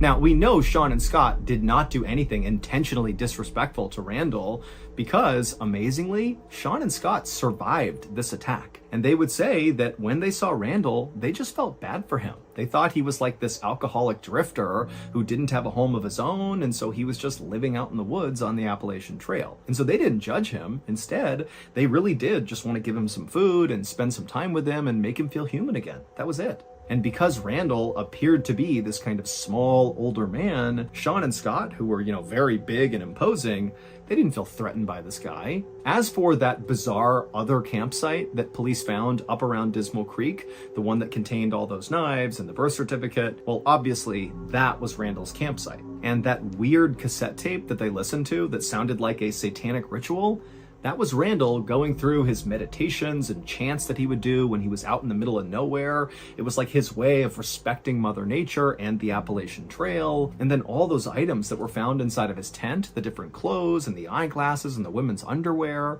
it's believed those could be Randall's other victims. However, when police pulled DNA samples from all of those items that were found inside of his tent, like the clothes and the underwear and the eyeglasses, well, those DNA samples did not match any of the missing people or murder victims in the police's database, and so that wasn't useful. And then also, police went to all those places on that map that were circled, and with the exception of obviously Dismal Creek, they didn't find anything else at the other locations that suggested any violent event had happened there. So only Randall knows the truth, which means we will never know the truth, because just 4 days after Randall was pulled out of that truck that he crashed, he died in police custody from a blood clot that formed as a result of the crash. And in those 4 days that Randall was in custody, he never gave up that there were any other victims. Today, Sean still has a bullet in his head and in his chest, and Scott still has big scarring on his neck and on his back. But both men have made a full recovery, relatively speaking, and they still go back to Dismal Creek all the time to go camping and fishing. On the morning of August 12, 2000, 33 of Russia's best naval warships stopped inside of a particular section of the Barents Sea. The Barents Sea is this 800-mile stretch of freezing water up in the Arctic Circle just northwest of Russia, and these 33 ships were in this stretch of water for this huge military training exercise. Basically, they were going to run through some war game scenarios where, for example, one ship would pretend to be an enemy combatant, and the other ships would work on locking onto that ship and firing at them. But of course, they wouldn't use real missiles or torpedoes. They would use duds that didn't actually explode. And so around 9 a.m., the man who was in charge of this entire operation, his name was Admiral Popov, and he was actually on board one of these 33 ships. He authorized one of the submarines that was out there to shoot 2 of their dummy torpedoes at a target, an enemy combatant, which was actually just one of the other ships. And so as soon as he did this, he was authorizing the start of this multi-day long exercise. And so all day and all night, they're doing these war game scenarios. And by the following morning, so 24 hours into this exercise, Admiral Popov stepped away from the action to speak with Russian reporters on the phone. And during this interview, he tells them that so far, the training exercise is going exactly to plan and that it looks like it will ultimately be a huge success. However, there was a problem. At the same time, Admiral Popov is giving his remarks to the reporters about how well this exercise is going, the family members of some of the crews that were out there as part of this exercise, they heard a rumor that the exercise was not going to plan, that in fact, something bad had happened to one of the ships. But none of the family members had any more information beyond that. Even though this rumor was just that, a rumor, the family members of these crews that are participating in this exercise, they naturally became very worried. And so they all that morning began calling the naval base where the 33 ships had originated, asking for more information. And the phone operator on the base that was receiving all of these calls that morning at first was telling these family members that no, nothing's going on. I haven't heard anything. There's no issues. But eventually this phone operator let slip that in fact they too had heard the rumor that something bad had happened, and they think it actually might be true. But when this family member who heard this pressured the phone operator for more information, the operator clammed up and said, I can't give you anything else. And so at that point, the family member hung up the phone and called the media and told them what was going on. And the media, as soon as they had the story, they went right to Admiral Popov and they said, hey, can you address this rumor? And he didn't. He did not respond to any of the media's inquiries. And in a weird way, that was kind of reassuring to the family members of these crews, because they're thinking, if Admiral Popov is just kind of ignoring this rumor and he's staying out there out on the Barents Sea, still conducting this exercise, then certainly nothing bad could have happened, right?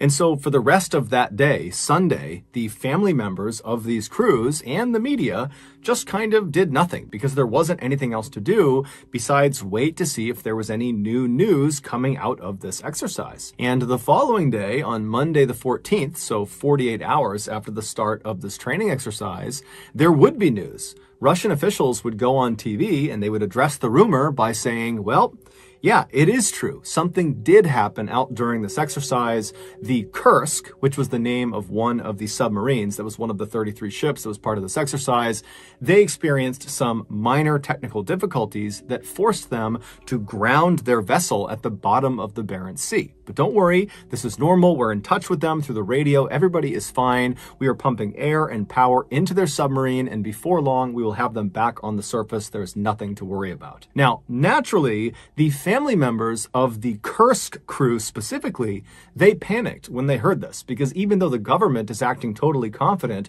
that everything is fine, they did not feel confident that everything was fine. Their family members are trapped on the bottom of the ocean.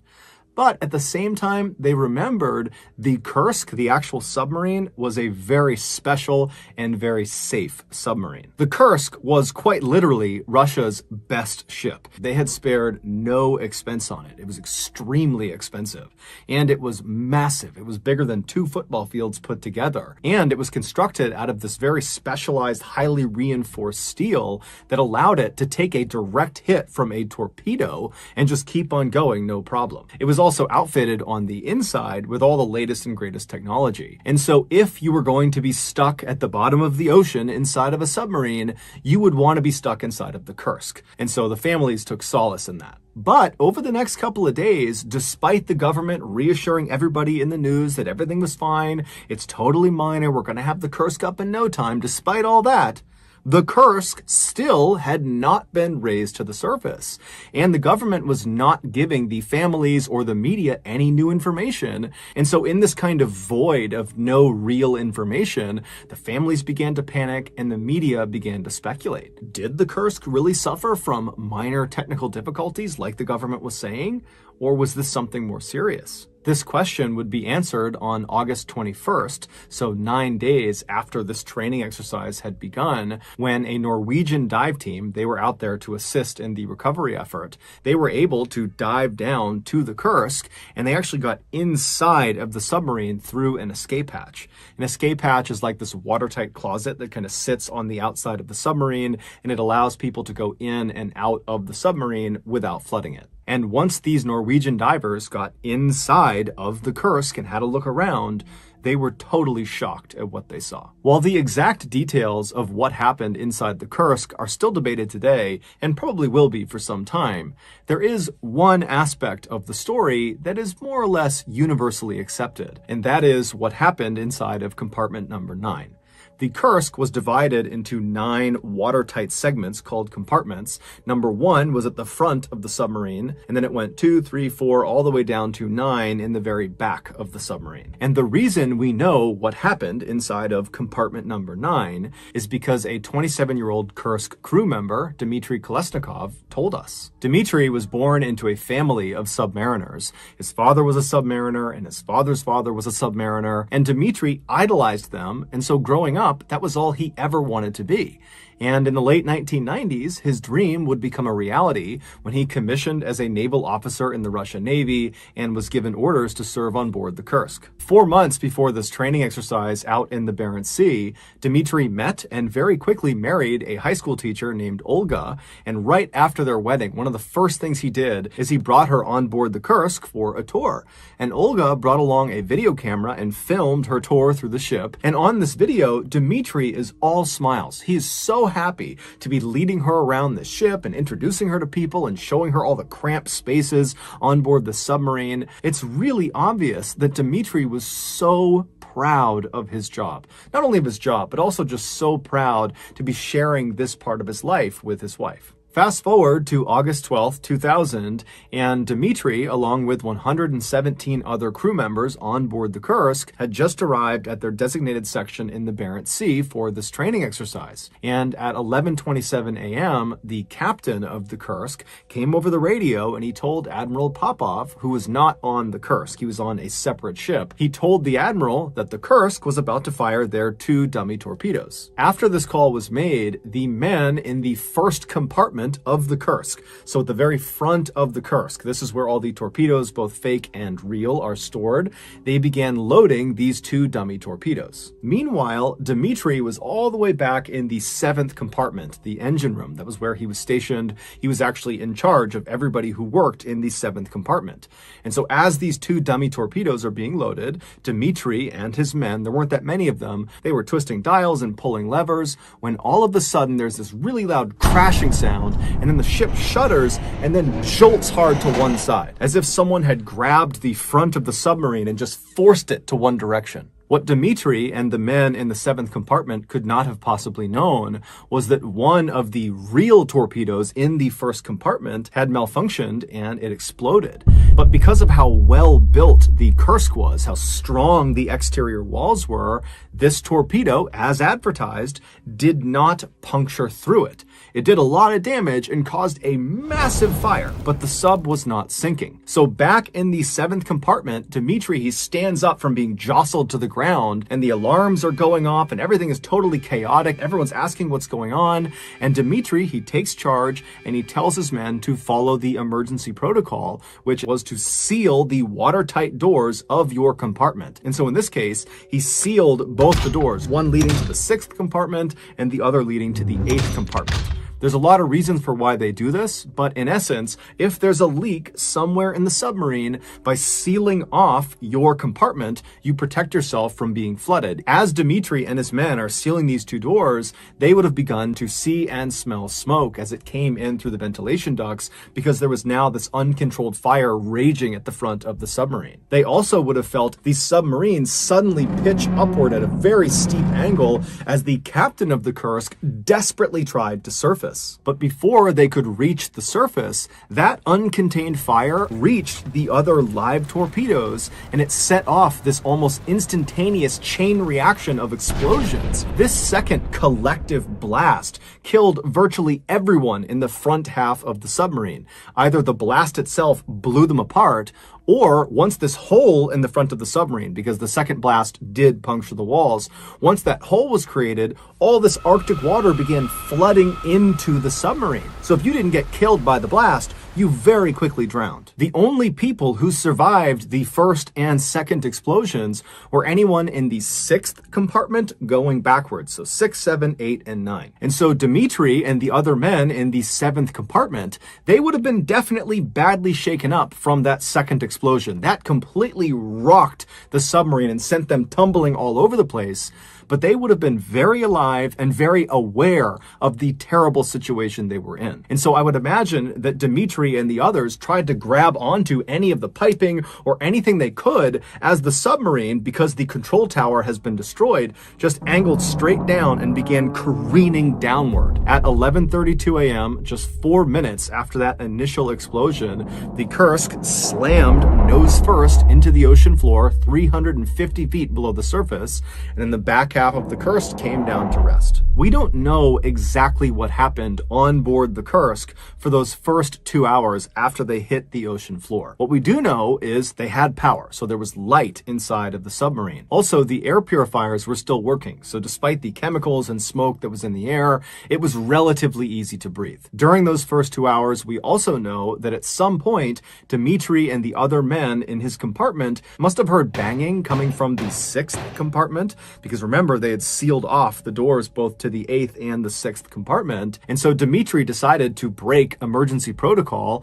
and he opened the door to the 6th compartment to allow any of the survivors that were banging on the door to come into their compartment. And when Dmitri and his men opened that door and looked into the 6th compartment, they would have seen that it was rapidly flooding, and most likely anybody forward of that compartment, so 5, 4, 3, 2, 1, they were already dead. By 1:30 p.m., Dmitri and his men in the 7th compartment and the other survivors from the 6th compartment, they were forced to retreat from the 7th over to the 8th compartment and then finally into the 9th compartment because of flooding. Even though they had sealed off their watertight doors, the walls were no longer watertight because this huge explosion had sent shrapnel flying down the body of the submarine, puncturing holes in all of the walls. And so it didn't matter if you shut your watertight door. Eventually, as one compartment would fill up, it would begin leaking through all the cracks in the walls. And so Dmitri and all of the people he was with, they would have been very aware of that. And so by the time they got all the way back to the 9th compartment, the very back compartment, there was nowhere else to go. The water was going to eventually reach them, and they were doomed unless they got rescued or if they left out of the escape hatch. Despite how absolutely terrifying this situation must have been, Dmitri remained calm. In fact, he was so calm that he pulled out a piece of paper as he's sitting in this cramped 9th compartment with these 22 other men, and he writes the date and time in the corner, and then he begins to kind of describe what had happened. He talks about there being an explosion, and he thought he and these 22 men were the only survivors, and he says they're now trapped in the 9th compartment, and they have to wait for rescue. He also talks about how they had considered going out the escape hatch, but apparently it hadn't worked. After Dmitri wrote this very neat, very legible, very organized note, he folded it up and put it in his pocket, and then for the next hour and a half, he sat inside of the 9th compartment with the 22 others, and the power went out, which thrust them into absolute pitch darkness. I mean, completely black inside of there. And the temperatures, because the power was out, suddenly began to plummet. And then the worst part was the water began seeping through the walls. And so Dmitri and the other men, they would have known that it's just a matter of time before this room fills completely with water. And there is nowhere to go. And so with the water rising all around them, Dmitri pulls that paper back out of his pocket and he adds to the note. And this time, his handwriting is barely legible. And it's because he's probably suffering from hypothermia, so he's shaking. He can't see what he's writing. In fact, he writes the words, "I'm writing blind," to indicate it's totally dark in the room. And in this second note he leaves on this piece of paper, which was dated and time-stamped an hour and a half after the first one, Dmitri indicates that he does not think he's going to survive. It's very clear none of them think they're going to survive. Then, with the remaining space on this piece of paper, Dmitri writes this very loving and very thoughtful message to his wife and his family saying goodbye. And then his final words on this note are, "Regards to everybody, no need to despair, Kolesnikov." After he wrote this second message on this note, he folded the paper up, put it in his breast pocket, and then in total darkness, listening to the sound of water rushing into the room, he and the other 22 damned souls prepared to die. We don't know how long Dmitri and the other 22 men survived in compartment 9, but experts say the entire Kursk submarine was completely flooded 8 hours after the initial explosion. One of the most heartbreaking aspects of this case is that Dmitri and these 22 other men could have potentially been saved if the Russian response was a little bit more urgent and coordinated. Despite 2 of these ships, including the ship that Admiral Popov was on, hearing and feeling the second explosion that the Kursk experienced, nothing was done about it. It was reported, but no one really did anything. And then when no one could get in touch with the Kursk after they had said they were going to fire those 2 dummy torpedoes, everybody else, all the other ships, Admiral Popov, they all just said, you know what, I'm sure it's just their radios and they're fine and they'll be in touch soon. And so it wasn't until later that evening when the Russian Navy even figured out there was a major problem with the Kursk, that the Kursk has vanished. And then it would be several hours before they even got a rescue submersible in the water down to the Kursk. And then once it was down there, they could not latch onto the escape hatch on the submarine. And so even if there were survivors inside of the submarine, they would not have been able to exit into this rescue submersible. And so for days and days, the Russians struggled to try to get inside of the submarine and kept turning down foreign aid from Norway, from America, from Great Britain. And then finally, 9 days after the Kursk had sank, the Russians did accept foreign aid. And that's when the Norwegian dive team, they went down and they were able to open up the escape hatch. And when they went inside the submarine, they saw it was completely flooded. There were bodies floating everywhere.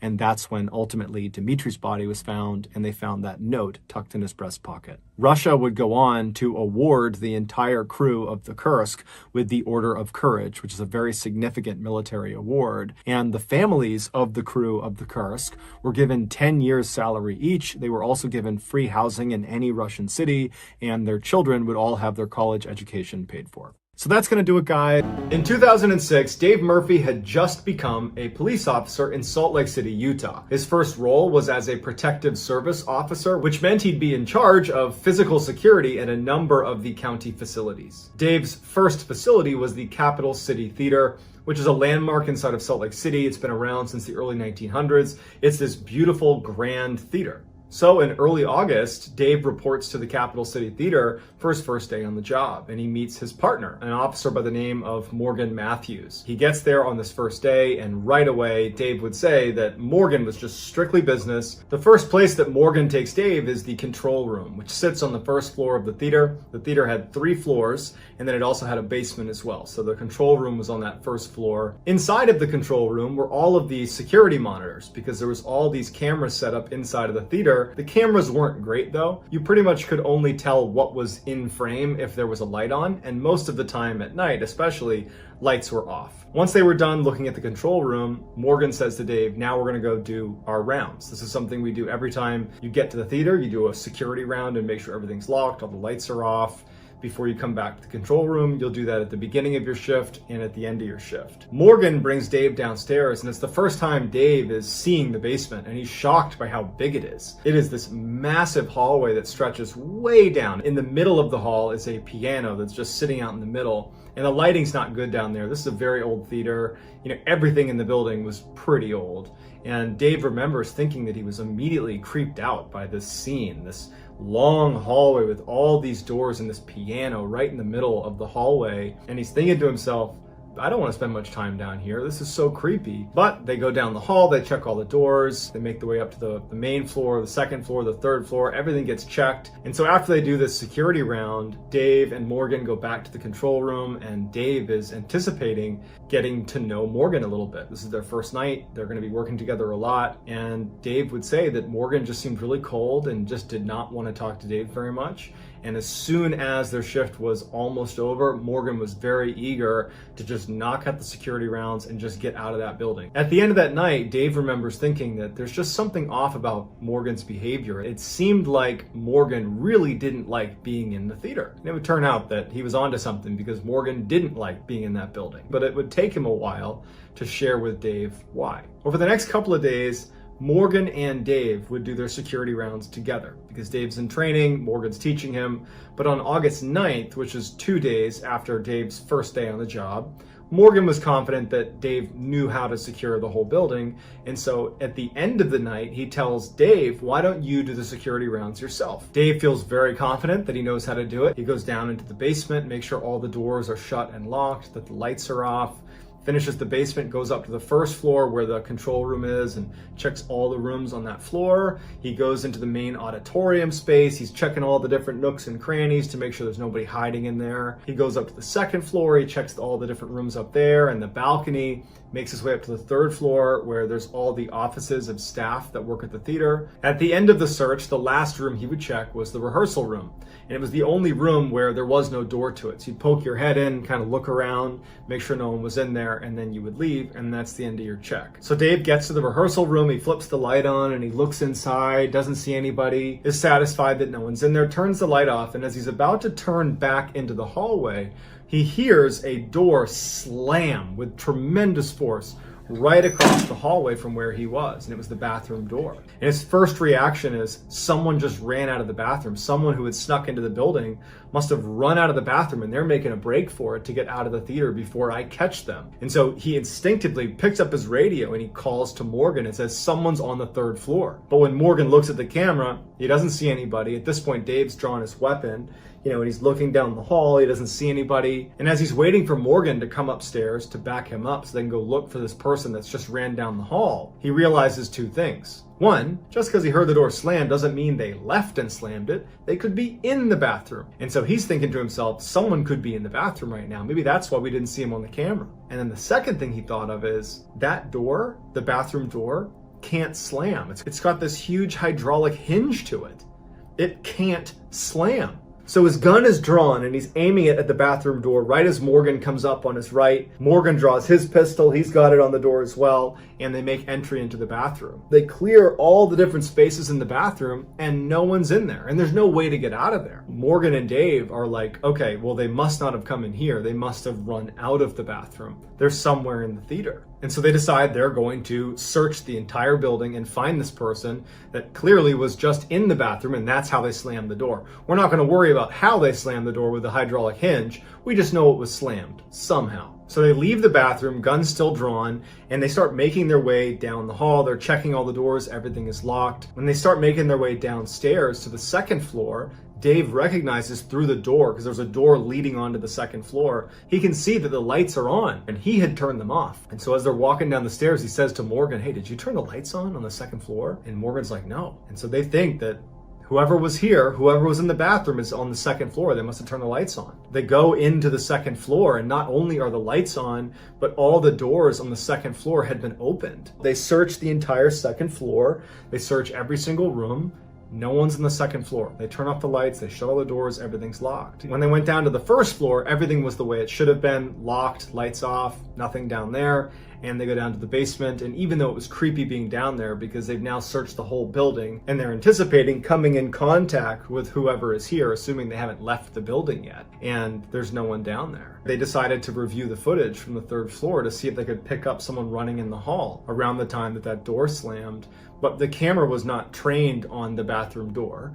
So you just have this view down the hall. You can't see the bathroom specifically, not to mention the hallway is dark and the cameras are terrible without light. And so all they're able to see is the light go on in the rehearsal room while Dave is doing his last check in there.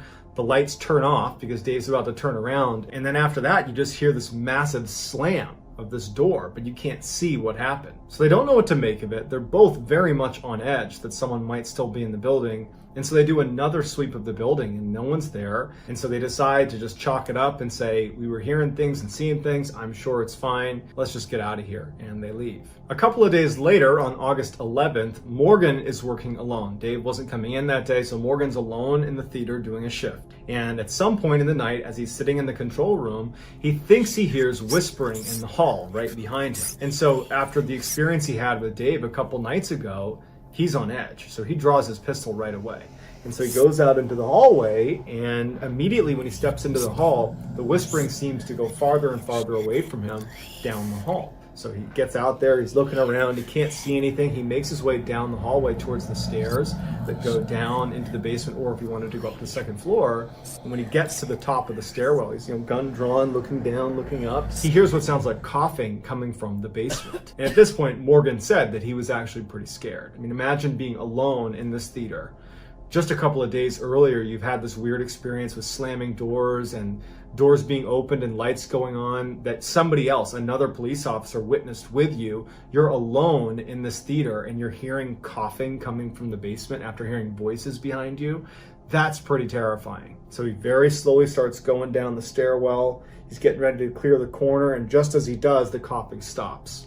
He turns the lights on and he looks down the hall and there's nothing there. He starts making his way down the hall. He's checking every door, making sure it's locked, making sure that everything is secure. And he gets all the way down the hall. And as he's almost done checking the basement, he smells smoke and it's coming from a door right next to him. And so he unlocks that door and he goes in, and there's no fire, but all he can smell is smoke. So he turns the light on.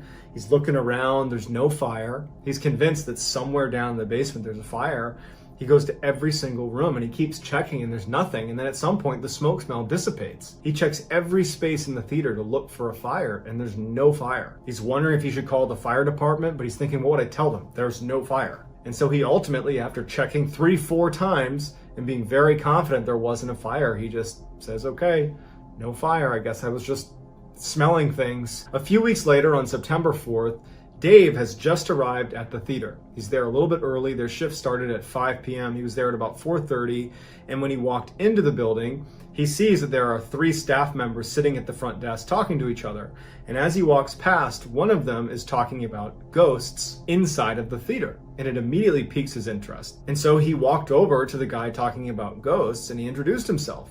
And it turned out that this guy was a man named Blair Fuller, who was a senior accountant at the theater. And so Dave asked Blair, what are you talking about with ghosts in the theater? Because I provide physical security here and I've seen some strange things here. I just love to hear what you have to say about it. So they head up to the 3rd floor where Blair's office was, and they sit down, and Blair says, okay, I got a doozy for you. This happened to me a couple years ago. I was actually in this office. It was about 10 o'clock at night. I was doing some work and I heard the elevator kick on. Now, the elevator was right outside of his office, and anytime it was on, the engine was really loud. It was really obvious if the elevator was moving around. And so he's doing his accounting work and he hears that engine kick on. He doesn't think much of it, but then it clicks that he's the only one in the building. And so he kind of looks out the glass window of his office. He had a closed door office with 2 windows looking out into the foyer where there's this elevator, and he looks out and he can see that the little lights above the elevator showing what floor it's on have lit up and it's going up. So the elevator was in the basement and now it's on the 1st floor, the 2nd floor, 3rd floor. The door's open and there's no one there. And at this point, Blair says that he wasn't concerned. He figured, okay, maybe there's some maintenance, maybe it's scheduled to do that, who knows? But after a little while, the alarm goes off in the elevator to signify that something is obstructing the door from shutting. And he's looking out the window and he hears this alarm, this like ringing sound going off, but the door isn't shutting. And he's like, there's nothing obstructing the door, why isn't it shutting? And so he leaves his office and he kind of walks over to the elevator and he walks into the elevator. And he said immediately he felt this massive drop in temperature inside of the elevator. And as he's standing there, he turns around. Now he's looking back towards his office inside of the elevator. The doors start to shut. And for whatever reason, he said, I didn't get off. I just decided I'm going to ride this elevator. The basement button lights up as if someone had pressed basement, and they start going down. And he's sitting there thinking, what in the world is going on? It was just on an alarm because the door wasn't shutting. And then miraculously, when I go inside of it, it suddenly works again and it's going to the basement. So he goes to the basement, the door opens, there's no one there. He steps out and Blair says that it took all of his courage to yell out, hey, is anyone down here? And as soon as he did and he didn't hear a response, he said he didn't want to make any more sound. The elevator sat in the middle of the hall in the basement. It's that huge hall with that piano sitting right in the middle. The lights are off. And he pokes his head down one way. There's nothing down there. He sees the piano barely from the light of the elevator. And he looks down the other way. There's no one there. And at this point, he's just so spooked. He just gets back in the elevator and he hits floor 3, floor 3, floor 3. And he's hitting like door closed, door closed, door closed. The door closes and he goes back up to his office. He goes into his office and he shuts the door and he sits down and he's thinking like, what was that? Why did that just happen? I got to find out if they're running maintenance or something. And as he's sitting in his chair thinking about this strange experience, he hears what sounds like banging sounds coming from outside of his office in that foyer near the elevator. He just goes to his door and he opens it up and he pokes his head into the foyer and he looks to the side and there's this big filing cabinet and all of the cabinets are out. They've all been pulled out. He certainly didn't do this. And it was as if someone was one by one pushing each of them shut, these big heavy cabinets. And he's watching us one by one, these things are slamming shut.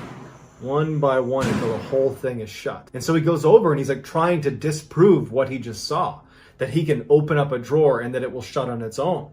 But none of them shut on their own. You have to shut it. Something has to shut it for it to shut. And so he packed up for the day and left and did not work another night shift at the theater. Later that night, Dave would share Blair's story with Morgan. He wasn't really sure how Morgan was going to react, but Morgan actually would open up and he would say, before you started working here, I always felt like I was being watched when I was here.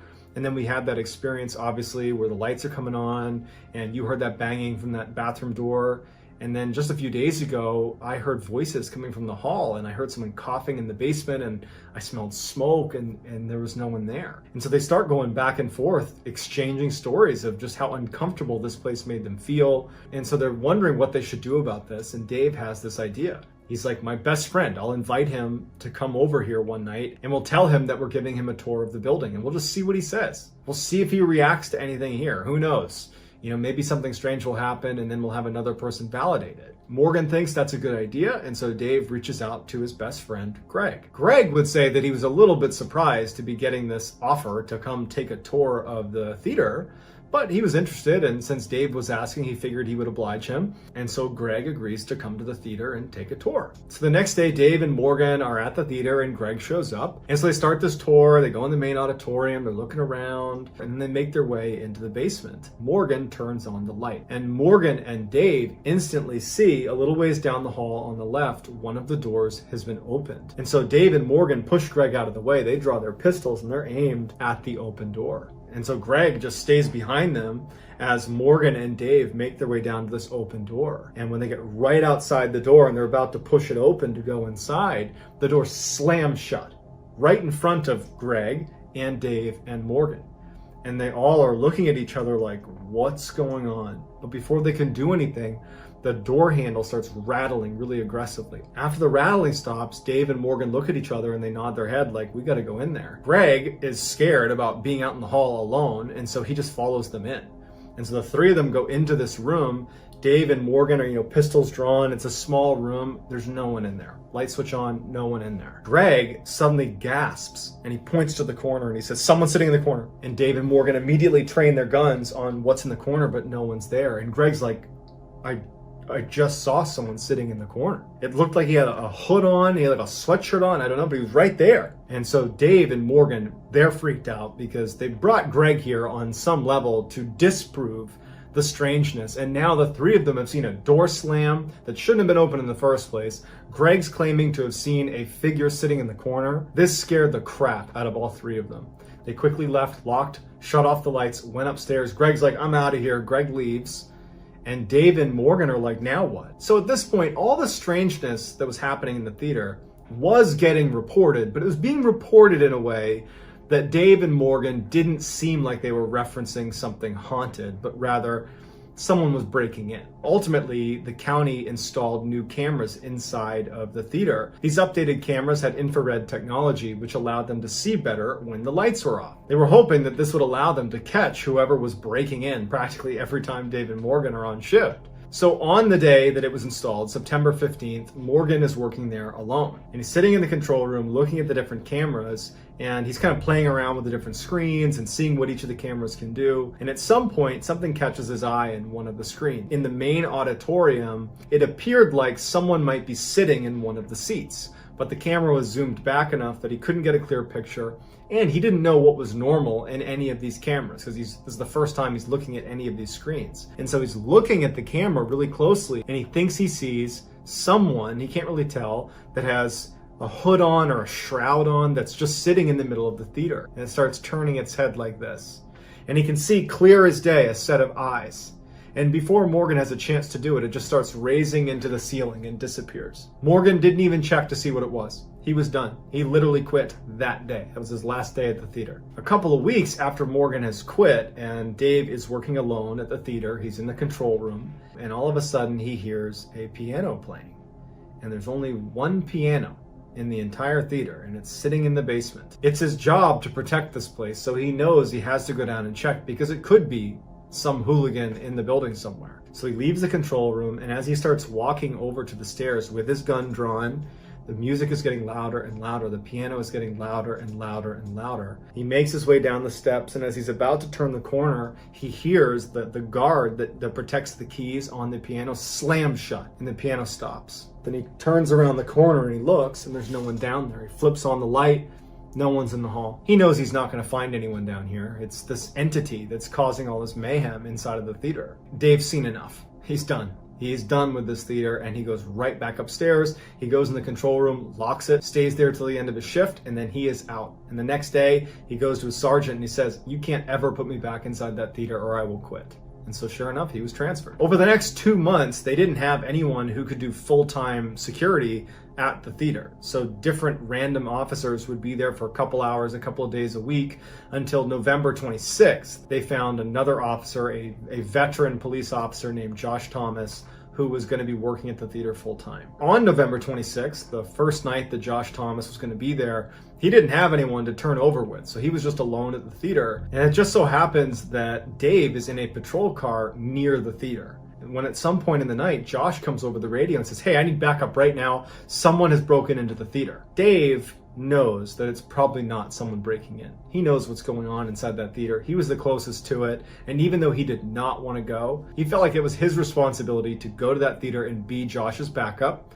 And if it was what Dave thought it would be, this entity in the theater, that he would be able to explain to him what he had seen before he ultimately decided never to go back. And when Dave gets to the theater, there's this back door that they would go into, and he sees Josh is standing just outside the theater. And Dave would say that Josh's eyes were, like saucers. He looked terrified. And so Dave has an inkling of what's going on, and he goes over to Josh and he's like, what's going on? Is someone still in there? He said that he had been doing security rounds, and he had heard what sounded like voices when he was in the basement, and he didn't think much of it. He checked all the rooms, everything was shut. And when he made his way up to the 3rd floor, he saw that the elevator had kicked on. It was in the basement, and suddenly the light was on and it was whirring up to the 3rd floor. And when the elevator opened up, there was no one there. And he's standing there looking at it, and he looks inside, there's no one there, and then the alarm goes off. That's when he called in for backup. Dave says, look, let's just go search the building, we'll do it together. They clear the whole theater, no one's there. And before Dave leaves, they go into the main auditorium where the stage is, and they're just standing on the stage chatting with each other. And Dave, his back is to where the audience would be. And Josh is facing Dave, facing towards the seats. Josh just suddenly stopped. Mid-sentence, he's just frozen and looking just beyond Dave's shoulder. And Dave goes, what? And Josh goes, there's something behind you. Dave slowly turns around, and as soon as he does, he can tell immediately what Josh is looking at. Standing in the very back of the theater away from them is a man standing in the corner with its hands by its sides. Its back is to them, and it's looking down with a hood over its head. Dave turns his whole body around to look at this thing right as this thing turns around real quick and looks directly at them. It has these deep, dark, sunken eyes, and its face looks like it had been very badly burned, like it was black and charred. And it's looking at them before it just turns and runs out the back of the theater. Josh believed that that was an intruder. Dave was fairly certain that that was just another example of this entity that haunts the theater.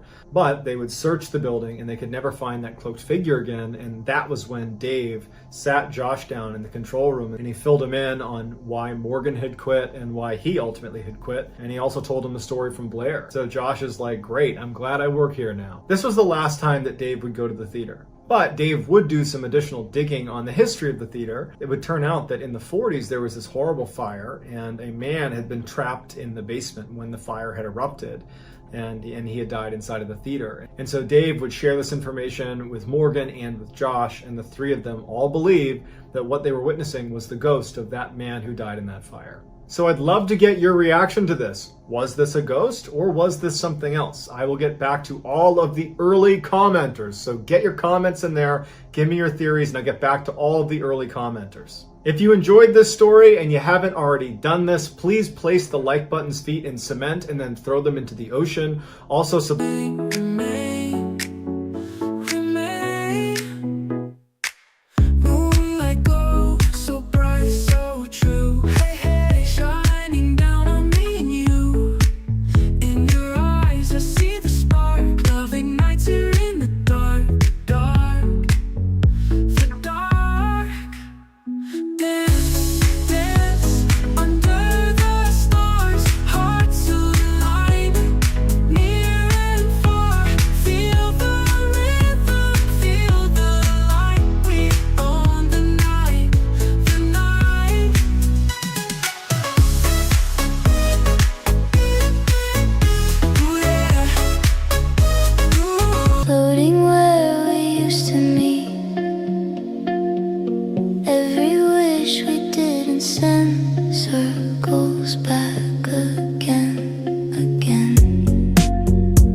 rust and bone, I learned to change.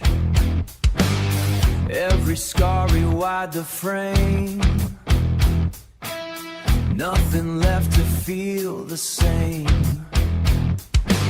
You called it damage, I called it start. Something new inside the dark. Pressure builds, I don't fold. I reshape what I can't hold. I bloom in iron season. No mercy, no retreat. Subscribe to this channel and turn on all notifications so you don't miss any of my weekly 3, 4, even 5 video uploads. If you have a story suggestion for this channel, it can be your personal story or just a suggested story, please submit it on our subreddit. It's just called MrBallen. It's linked in the description below. I read that subreddit every day, so I promise I will get to your submission if you put it on there. And if I intentionally use your submission, I will absolutely credit you. If you want to get in touch with me, you can direct message me on Instagram